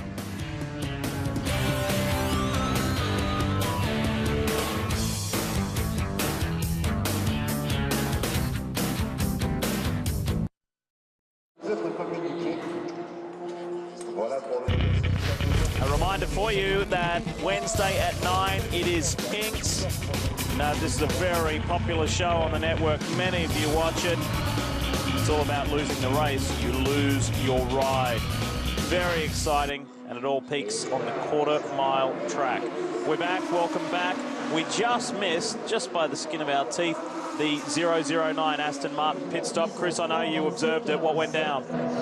Yeah, David Brabham stayed behind the wheel. He just took fuel. Now, he did have the lead by about 20 seconds. We talked earlier when Enge got behind the wheel of the 007 that these two cars were going to be swapping back and forth as they were in pit lane. So Enge back out in the lead of the GT1. Just watching the pit stops between the Aston Martin and also Jan Magnussen was in. These two teams both just very precise in their pit stops. So fierce battles on the racetrack between the cars and the drivers. Great battles in pit lane between the two crews. But really, the relationship between the two crews is pretty neat, too. Just a few years ago, these two crews decided, let's start having some go-kart races. We spent a lot of time in France for a couple weeks before this race. So a few years ago, they started doing an annual go-kart race. 2 years ago, the Corvette boys were out front. Dan Binks was in the lead and actually got flipped up and landed on his head before the race. Now, he was okay, but the Aston Martin team did win that race. This week, Binks got back at him and won the race. Let me tell you a little bit more about Aston Martin, and particularly that 009. On the same lap, this is a little freaky, on the same lap, both Allan McNish and David Brabham set their respective fastest laps in that car, and for their classes, the fastest lap of the race. David Brabham laid down a 350.3, McNish a 327.2. It's 4:30 in the morning, and these guys have laid down the fastest laps of the race in their respective classes. Two great friends, two great drivers, two unbelievable laps at this time of the night. Superb driving, Dorsey. I would say, but this is when you can go really quick. Cool air, cool dense air, and the driver's very relaxed right now. Sometimes the fact that you cannot see as well focuses you on what you do need to see, and you can go really quick. Chris made a great point earlier that it's the 60th anniversary for Ferrari, and a very significant year. Well, it's also a significant year in the Gurney family. 40 years ago. Take a look at this. Le Mans 67 certainly was a terrific year. Well, I could tell that it was almost the USA against Europe. That was the feeling among the crowds, and that, I think, was my 10th attempt at the Le Mans 24-hour race. So when we finally won it, AJ and I did it in Ford Motor Company, sort of a all-Yank outfit. It meant a great deal to us. In a way, that car sort of broke the rules It wasn't light, it was on the heavy side. It wasn't austere, it was pretty comfortable in there, and it was kind of like a regular passenger car in many ways. And yet we broke the index of performance for efficiency, which usually was held by a small, like a two-place French car. And it was just a tremendously powerful victory. The spraying of the champagne, that was just one of those things that comes to mind. You hadn't planned it, but there it is, and it happens, and everybody seemed to love it, so there was the beginning of a tradition. Only 1 week after his 67 Le Mans win, Dan was victorious at the Belgian Grand Prix with his All-American Racers Eagle, becoming the first and only American to drive a car of his own construction to an F1 victory lane. And he did so with the fastest race speed ever recorded at a Grand Prix at that time. In just 7 days, Gurney had delivered a truly all-American performance on a world stage, and it's one that's unlikely to be duplicated. It's fun to look back on those days.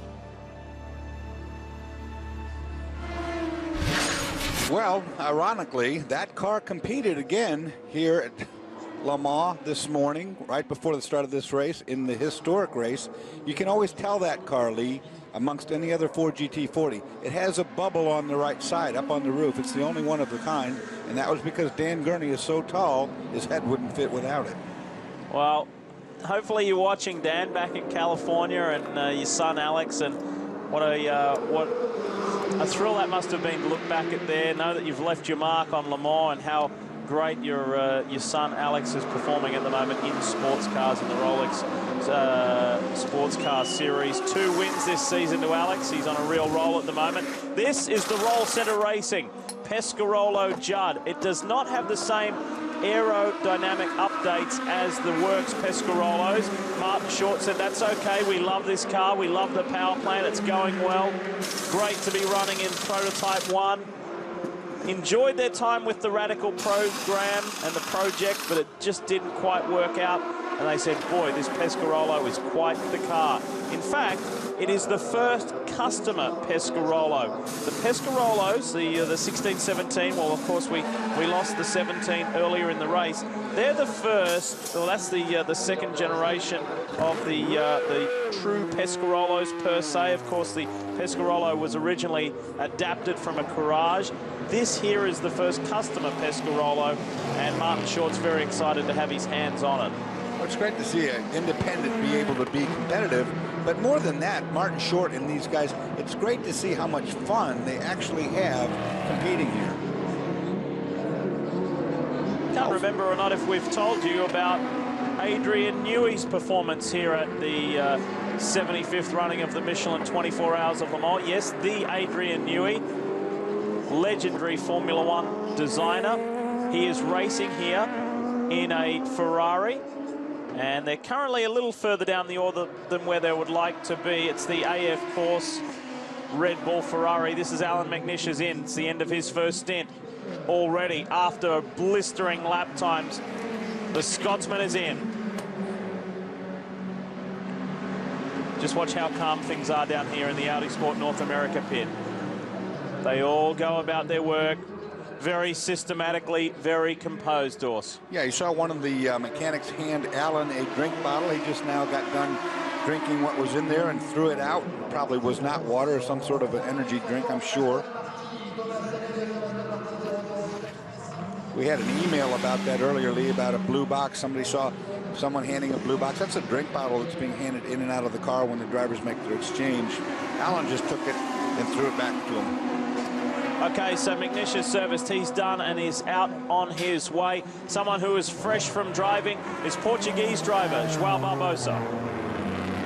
It really disappoints me, and I was such a sweaty driver, and you don't even look like you've been driving. I know, I used to see you coming out of the Mowlem and you were really sweating. I guess you were working harder than I was. It's open cockpit is always good, you know. It's actually, sometimes it's cold inside the car. The car has been running really good, and we just had problems with a couple of rims that kept getting a little loose, so I had to come in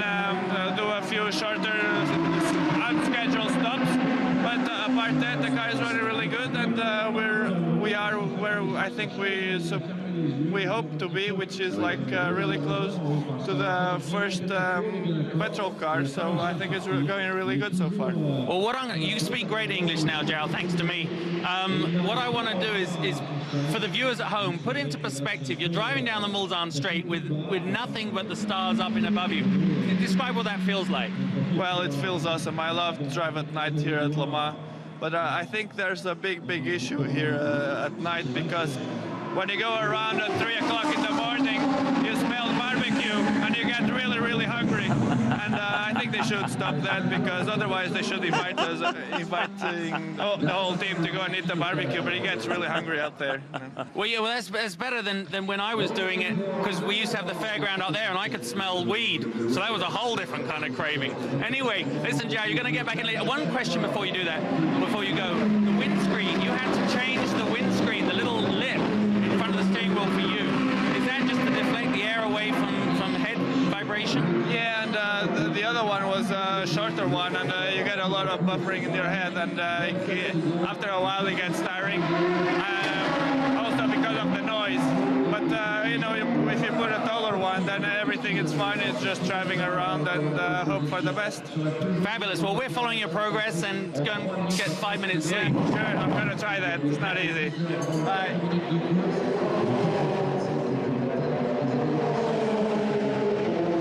Justin, earlier in the show, we made a big deal about all the rain that we've had this week. We had a couple showers at the beginning of the race, but since then it's been dry, and I think we've all been very surprised about that. Now, I just went and took a look at the weather computers over at Corvette, and most of the weather this week has been coming up from Africa. And at the beginning of this program, I checked it, and there were some storm showers down in Spain, and they're starting to work into southern France, so they're coming up at a northwest direction.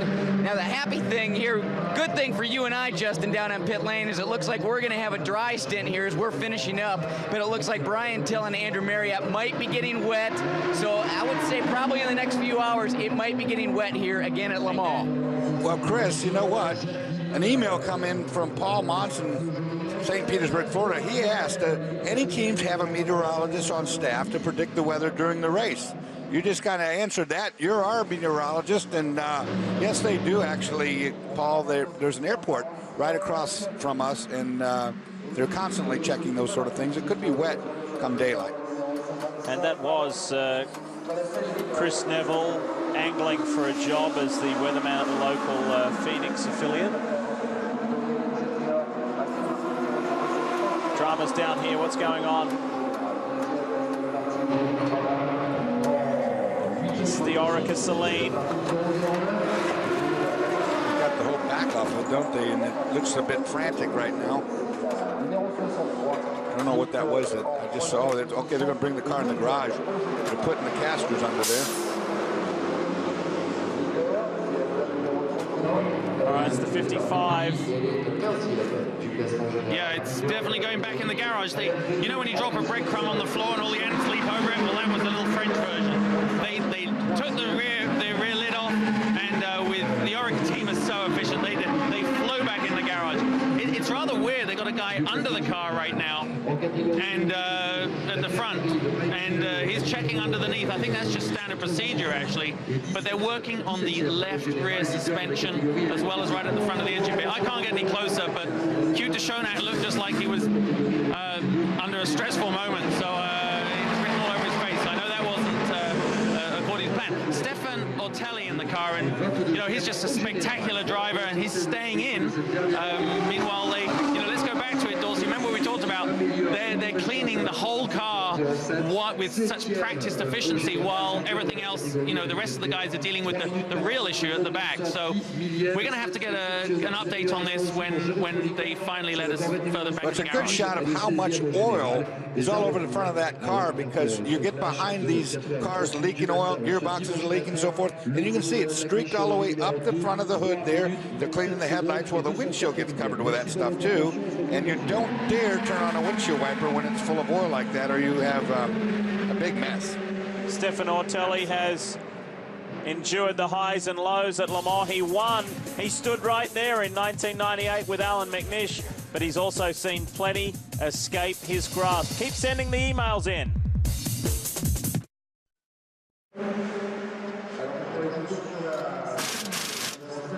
we are back inside the box, the pit box of Orica. That's Hugh de Schonack, the team principal, the man behind Orica. And the work continues. Justin updated us during the break, and they have a starter issue with that Celine. This is the Lowe's Zytec, Adrian Fernandez and gang. And finally, it is released from its pit box. That was a very prolonged period in pit lane, and finally they can get back out there. As a result of them staying in the lane, in their garage for so long, the 25 Ray Mallock Limited prototype has been able to move up into the top 4 and has moved ahead of Adrian Fernandez, who takes to the track right now. And that is Tommy Erdos behind the wheel in that RML car, the two-time defending winners of the P2 category here at the Michelin 24 Hours of Le Mans. And this is what P2 is like every year. It's just the best who can stay out there the longest. Not necessarily about speed, it's all about reliability. And at the moment in P2, it is the, well, he has a little bit of Scottish, a little bit of American. Bill Binney is now driving the 31, 14th overall, best in class. And best in class, no doubt about it. Tomas Enge is flying. Injured elbow and all. The Czech is unbelievable. He has broken the 3-minute 50 barrier, a 3:49.9 about 2 laps ago. He is flying. So David Brabham set the benchmark at a 3:50.3. Enge smashed it to the tune of another 0.4 of a second.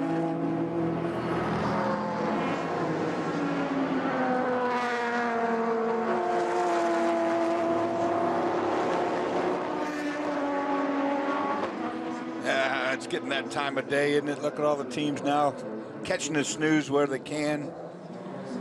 If you're not working, you know, you almost have to. The best thing I learned about 24-hour races is if you don't have to be on your feet, don't be on your feet. Because when you have to be on your feet, they have to be under you, don't they? Well, I can tell you the sky, looking out from our announcer position, the sky is, and although that shot there doesn't depict it all that well, the sky is starting to lift. It is starting to get a little light. And this is what gives the crews, there you go, that shows it nicely. This is what gives the crews an extra little kick. They find their second win, and the daylight just lifts everybody. This is a very important time at Le Mans. For those who have been here, for those who have raced here, whatever you do, anybody, whatever discipline, when everyone sees the daylight, they get a little bit extra in their kick, and away they go. Although there are still many hours left in the race, once daylight comes, and this is the big difference between Le Mans and the Rolex 24 at Daytona. At Daytona, Dorsey, as you know all too well, you spend far greater hours under darkness. Absolutely you do, and of course they've raised, or they put the start of the race at about 3 o'clock now. That helps out a lot. It gets light at 5 a.m. here in France, and it stays light all the way to 10:30 at night. So it's quite the long days. We see the 006 Aston getting what seems to be routine service. Down in 32nd position at the moment. Romain Bourville behind the wheel. And this is the car that Gregor Fiskin is in as well. No trouble there. He stalled it, but it refires. Finished the point on Gregor Fiskin earlier. He's this is, I think, his 4th or 5th visit to Le Mans. We saw him race one year with Kevin Buckler's Racers group. He's raced in every single category, and now he's doing GT1, so that makes it his 4th visit here. Deals in fine vintage automotive vehicles, and we saw with the vintage race earlier today, Gregor had a lot of the cars that he has traded over the years in that event. Justin, what do you have for us? Rick Bryant is the owner, the sponsor, it looks like the guy that takes the car up at the back when you've had a little bit of an off. You've had an amazingly busy evening. Yeah, it's been a difficult night for us. We had an off a couple of hours ago. Antonio Garcia was trying to avoid another car that got into a bit of difficulty, and unfortunately that led him to spin, damaged the rear end of the car. So we had a fair bit of work there to patch things together. The rear frame is slightly askew, so we've had to sort of take the rear off the car, put it back together as well as we could. We borrowed a rear wing from the works team, who very kindly lent us one. So that's why it's carrying the Intercontinental Hotels and Hackett on it. And we got the car back together again with a bit of brute force and duct tape. Well, I have to say that seeing an Aston Martin in something other than that green, in the beginning I thought it was beautiful, and now it's just, you know, you get used to it. Obviously you've come out, you're running a privateer, Aston, provides its own challenges, I'm sure. Yeah, it does. I mean, we've been running the car for quite a long time. The car was actually the first customer car ever built, and it's had a very successful life so far.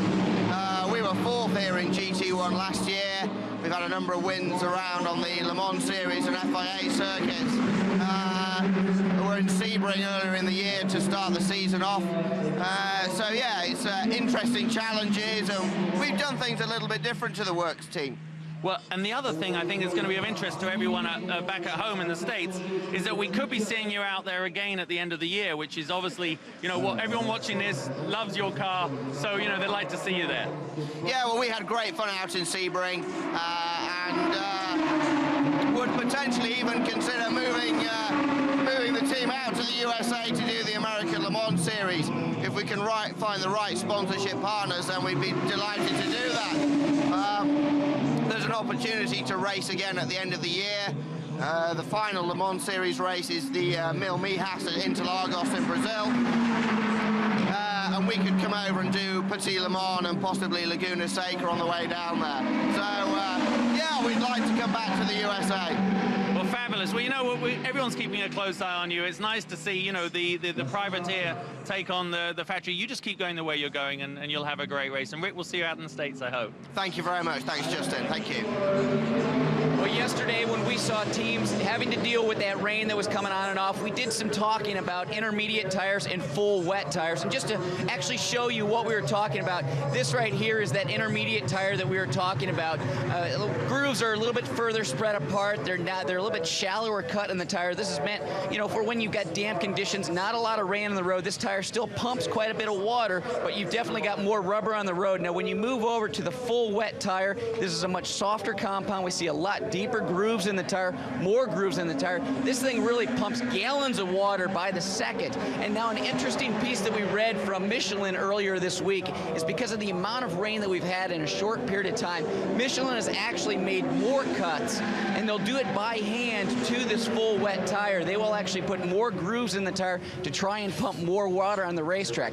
Now, as we talked about earlier, we might get some more rain here Sunday morning, maybe Sunday afternoon. Now, nice thing for these teams is they've got 3 different combinations that they can look at. Chris, it is Sunday morning, and Michelin had to bring 8,000 tires to just this one event to cover it. But their headquarters is not too far away at Clermont-Ferrand, a little further south from where we are here in Le Mans. Hey, Tracy Krohn's car with Nick Johnson behind the wheel is up into the top 5 in GT2.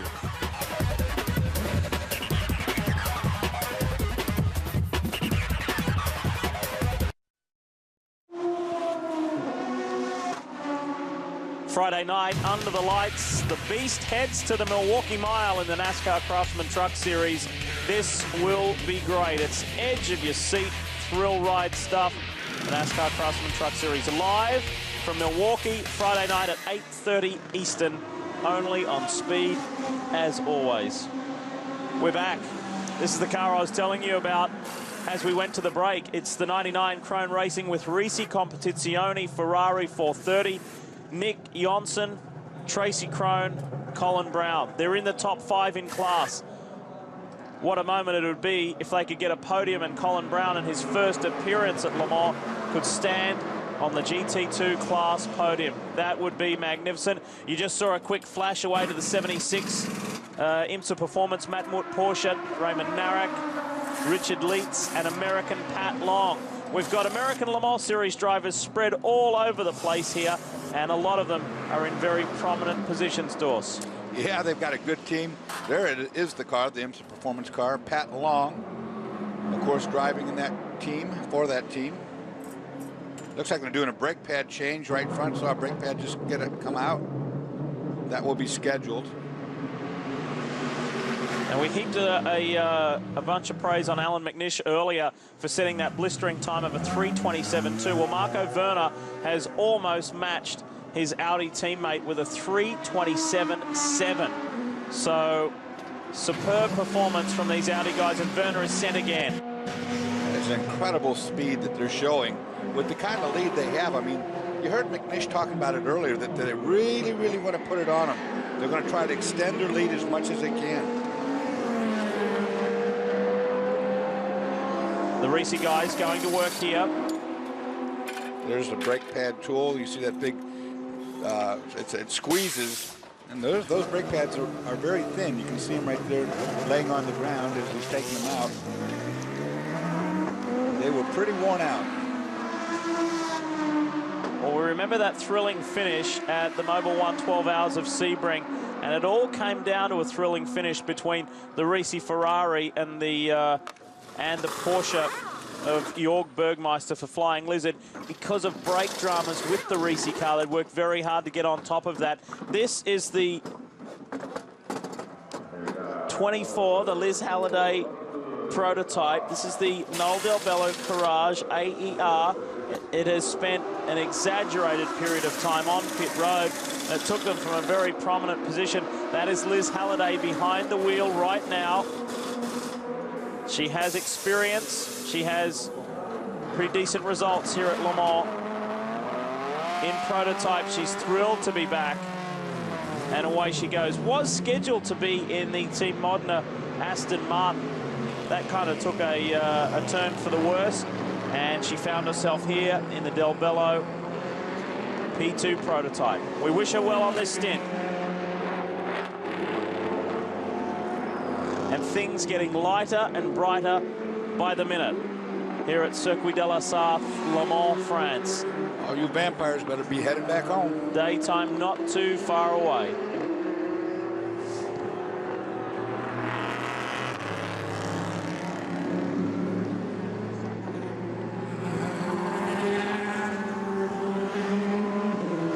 And they have, sadly, the competitors out of the race. And in the most dramatic of fashions, the number 3 Audi of Mike Rockenfeller. The team saying it was Mike perhaps just pushing a little too hard in treacherous conditions that undid that campaign in spectacular fashion. Rear-ending into the guardrail, and Mike Rockenfeller did his utmost to try and get that car running again, but there was just too much damage done. It ended with one of the team members heading over to Tête Rouge and just saying, Mike, it's over. This is done. Yeah, there was no way in the world that car was going anywhere. Sebastian Bourdais over there having a conversation. I think the Peugeot camp would be reasonably pleased with the way things are going at the moment. They're 3rd and 5th, respectively. The 7 car of Jacques Villeneuve is the higher place car. The 8 of Stefan Sarrazin, which Bourdais is part of that crew. It's been a number of years since Sebastian has been able to compete here at Le Mans, his hometown, his birthplace. And I think Peugeot will be delighted if they can simply get both cars home. Exactly 10 hours remaining at Le Mans. It's the race to the checkered flag. So one of the mechanics looking in the front now, another one's looking the same thing over again, looking at brake pad wear. See if this is a good opportune time to put brake pads on, or can they go one more stint? That's not considered working on the car, as you can't do much right now as it's being fueled, but you can certainly look at things, and that's what they were about.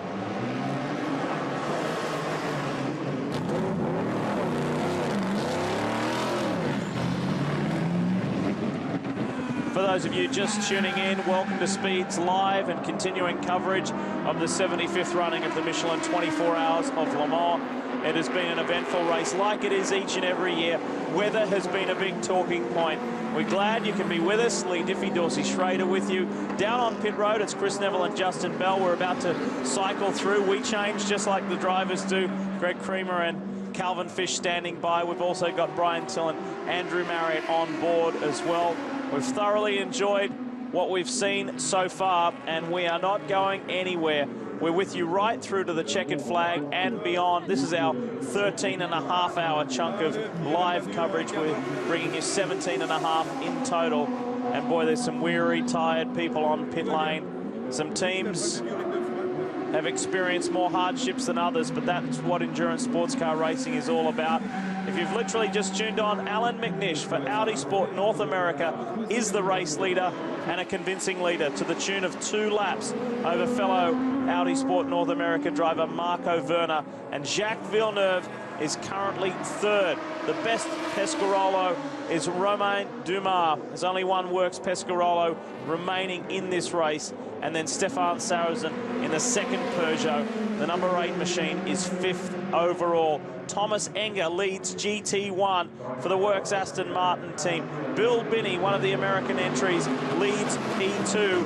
And another American Le Mans Series car, Risi Competizione, the Houston-based team, leads GT2. This is the 7. It is in. Villeneuve is out. Great stint, considering this is his debut performance at Le Mans, and to drive a nighttime double stint, triple stint maybe even off the top of my head. Great performance, JV. And once again, because of the coupe nature of that car, a lot harder to get the driver change done. You see the mechanic's feet sticking out of the side of the car. The driver cannot put the belts on himself. There's no way to move around inside that car, so the mechanic's got to go through the side.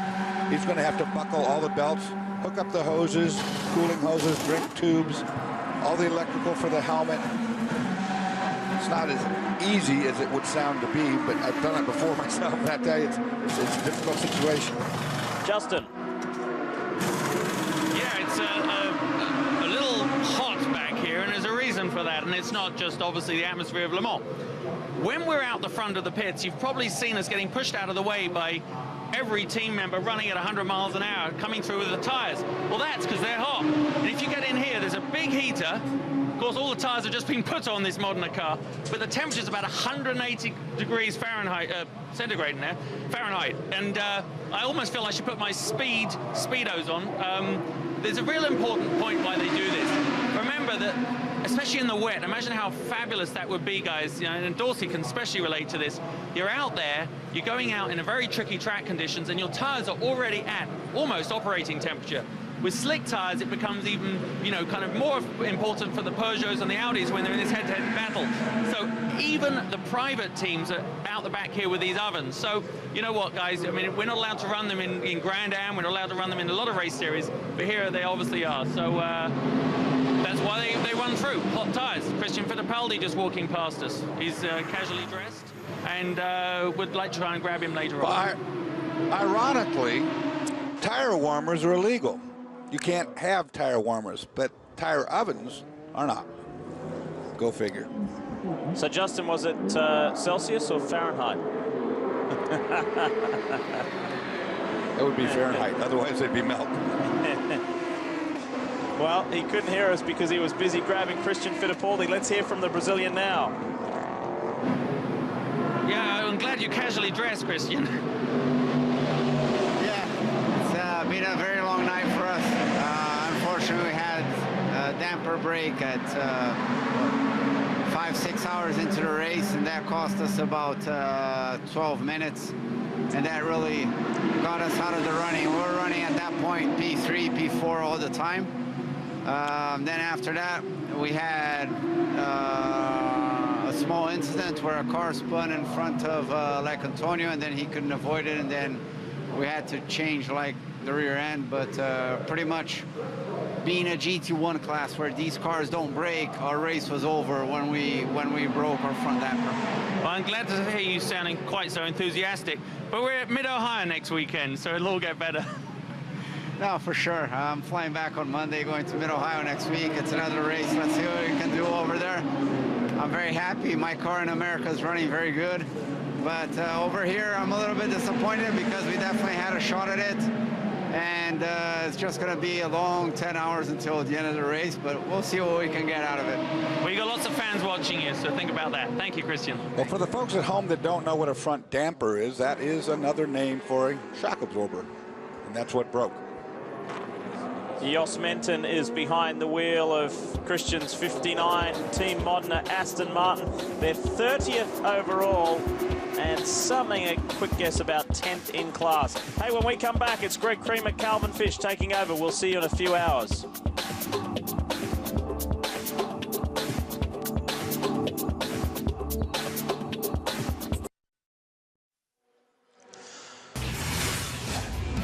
Speed's coverage of the Michelin 24 Hours of Le Mans is brought to you by Lexus and their pursuit of perfection, and by Valvoline, 100 years under the hood.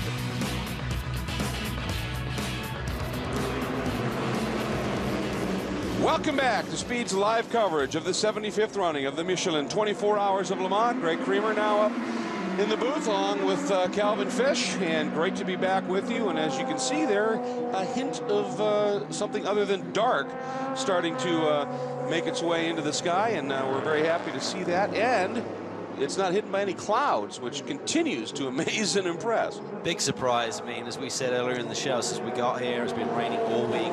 Everyone up and down pit lane expected the same thing throughout the 24-hour race. So it's a nice and pleasant surprise, particularly to not get too much rain, if any, through the nighttime hours is a big relief, because the driver said in qualifying the other night, it was an absolute nightmare. Well, in the last 4 hours that Leigh and Dorsey have been steering the ship, what you been doing?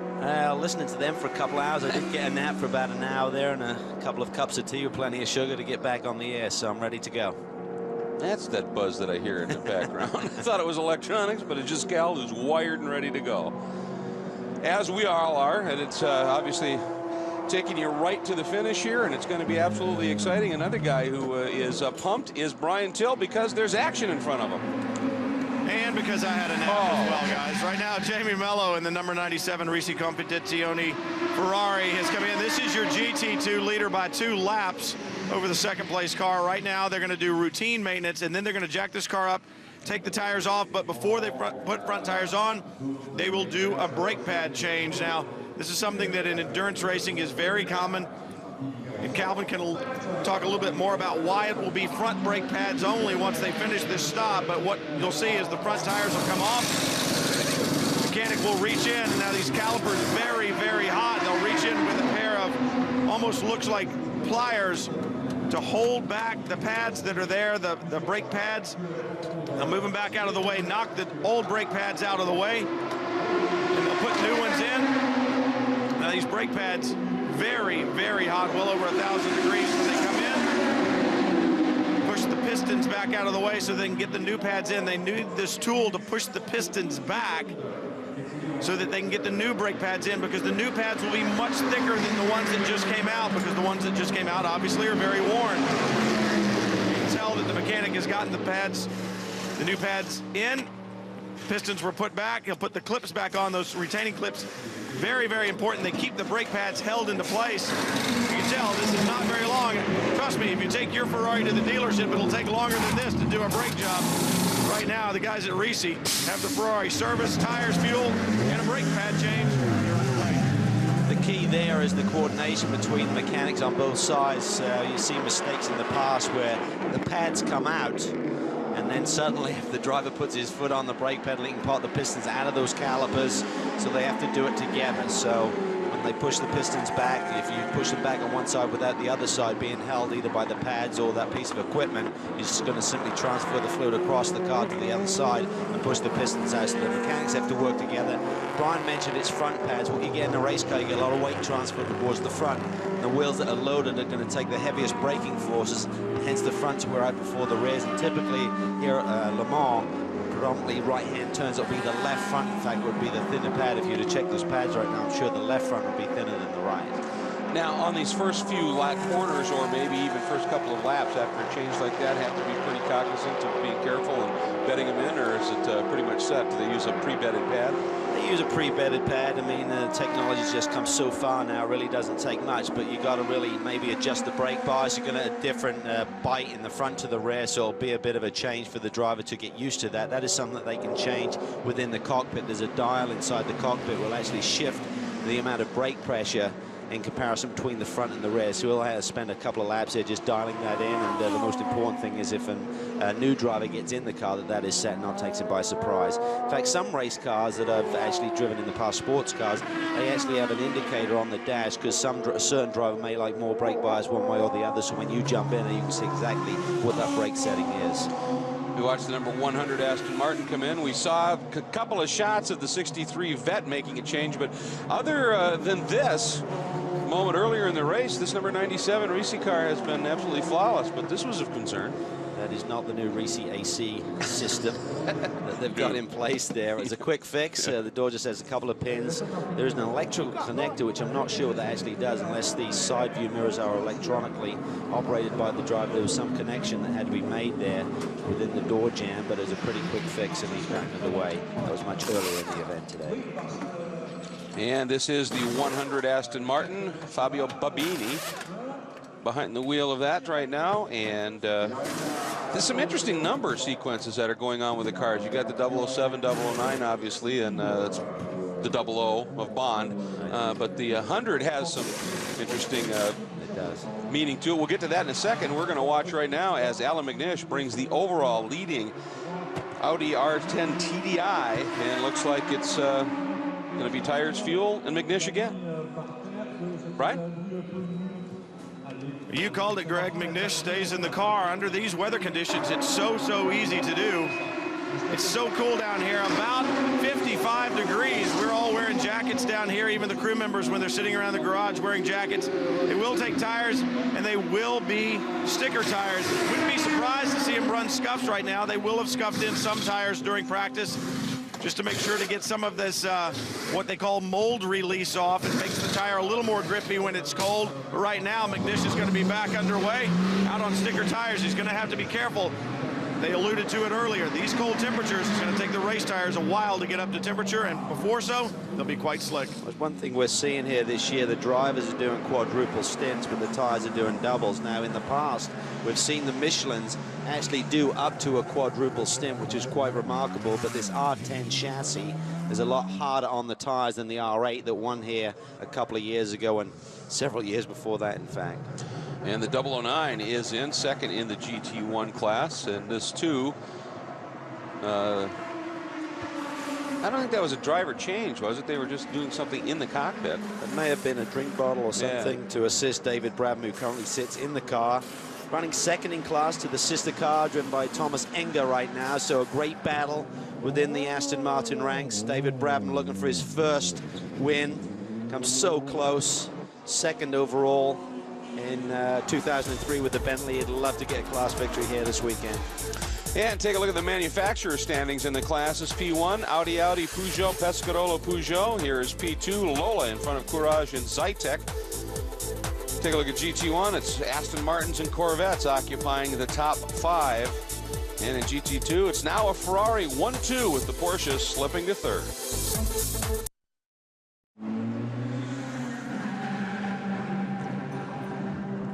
Tomorrow on Speed, step into the wind tunnel with Dave Despain. Don't miss the biggest names, the biggest opinions, and the biggest mouths all season long. And of course, Dave is on hand to fan the flames of controversy.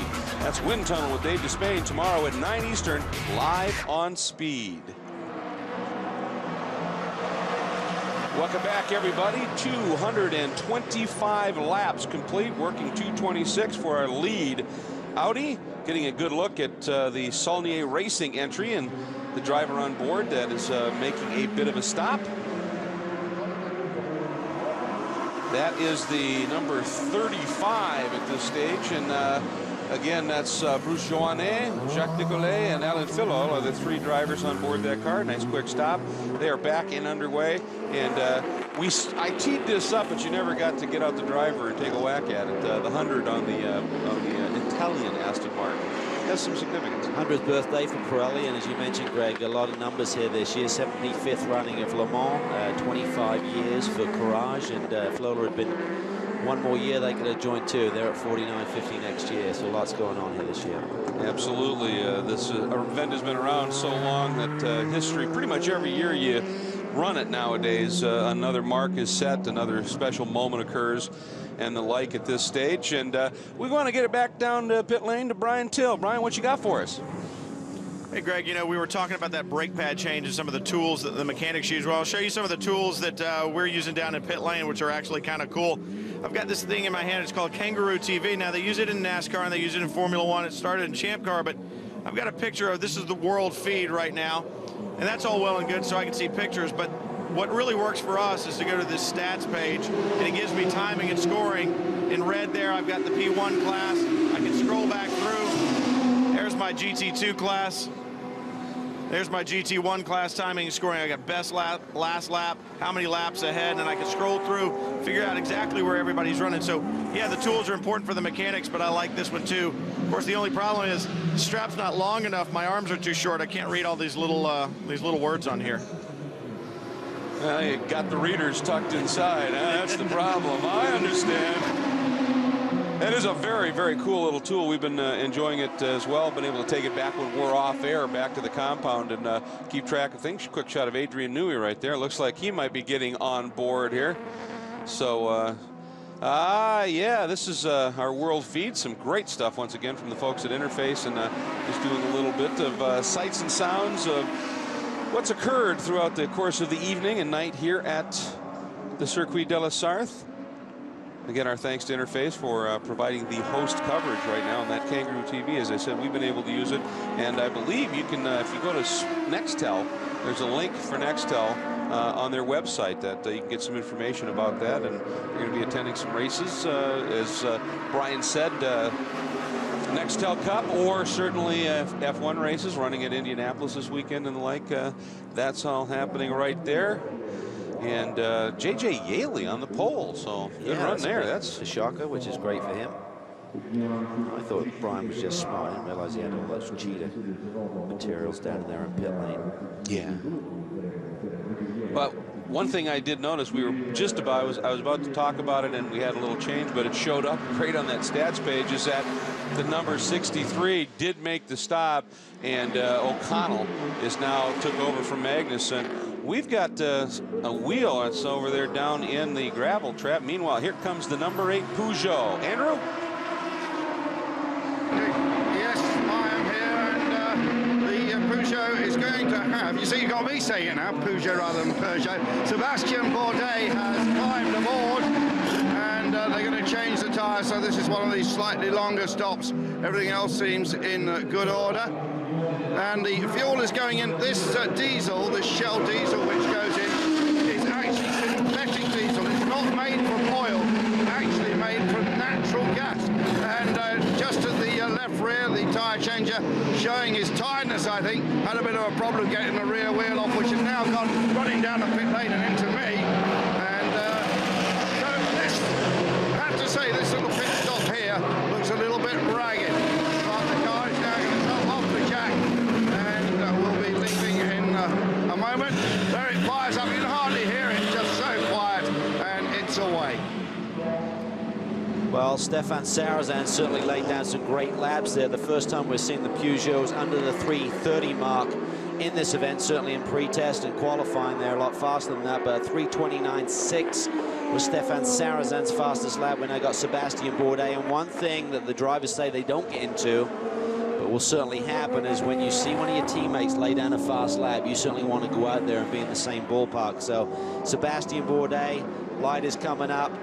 He'll have some soft tires on there still because we're in the cooler conditions. He'll probably go out there and try and lay down some fast laps here and try and narrow that gap that they currently have between them and the number 16 Pescarolo, which is currently driven by Romain Dumas.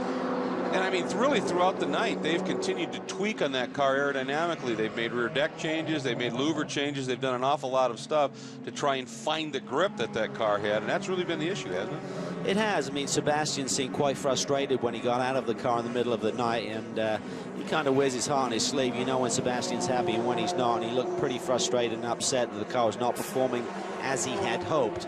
I remember reading one of the quotes from the pre-test. He just said after the lap he laid down there, which was a low 326, he said the car's balance just was perfect. They'd made a change. He went out and did like a 6 or 8 lap run with several laps sub 330, with the fastest being a 326. So he felt they'd be able to improve on that, come here to the 24-hour race and be in even better shape. And it seems like with all the rain we had on Wednesday and Thursday, the team lost the handle on the race car a little bit, and they're trying to get it back under these dry conditions, which we did not expect for the race today. Which is the difference between the lack of data, the book, if you will, that the Peugeot team has versus the Audi book, because they've got the experience, we're able to adjust. Now, obviously, a lot of Americans are running here at Le Mans this year, and if you're wondering just how they're doing at this stage, well, Liz Halliday, 6-time ALMS winner, is currently running 6th in class. They were leading for a while, the Noel Del Bello team. Things have shuffled a bit. Bill Binney, the Scottish-born American, number 31, is the class leader in P2 right now. In GT3, Johnny O'Connell sits 3rd in class behind the 2 Aston Martins. Philip Collin is unfortunately out. Patrick Long, however, 3rd in class in GT2. Van Overbeek, Neiman, they are out of it. Problems, as we saw earlier. Tom Milner, running in the Panos, is out, and the number 99, Reese Krohn Ferrari of Tracy Krohn, Brown, and Johansson, is 5th in class. So still quite a few of the Americans doing well and well placed. Absolutely. If you're running up in the top 5, 6 at this stage of the game with over 9.5 hours left, I mean, many of those drivers and combinations could be in with a shout at the podium, if not a victory, before this thing is over. Perseverance pays at Le Mans. It's something that actually this team, the number 25 RML entry, knows full well, and they have continued to keep that car running in hopes of a 3rd straight win. We will be right back and see if that happens.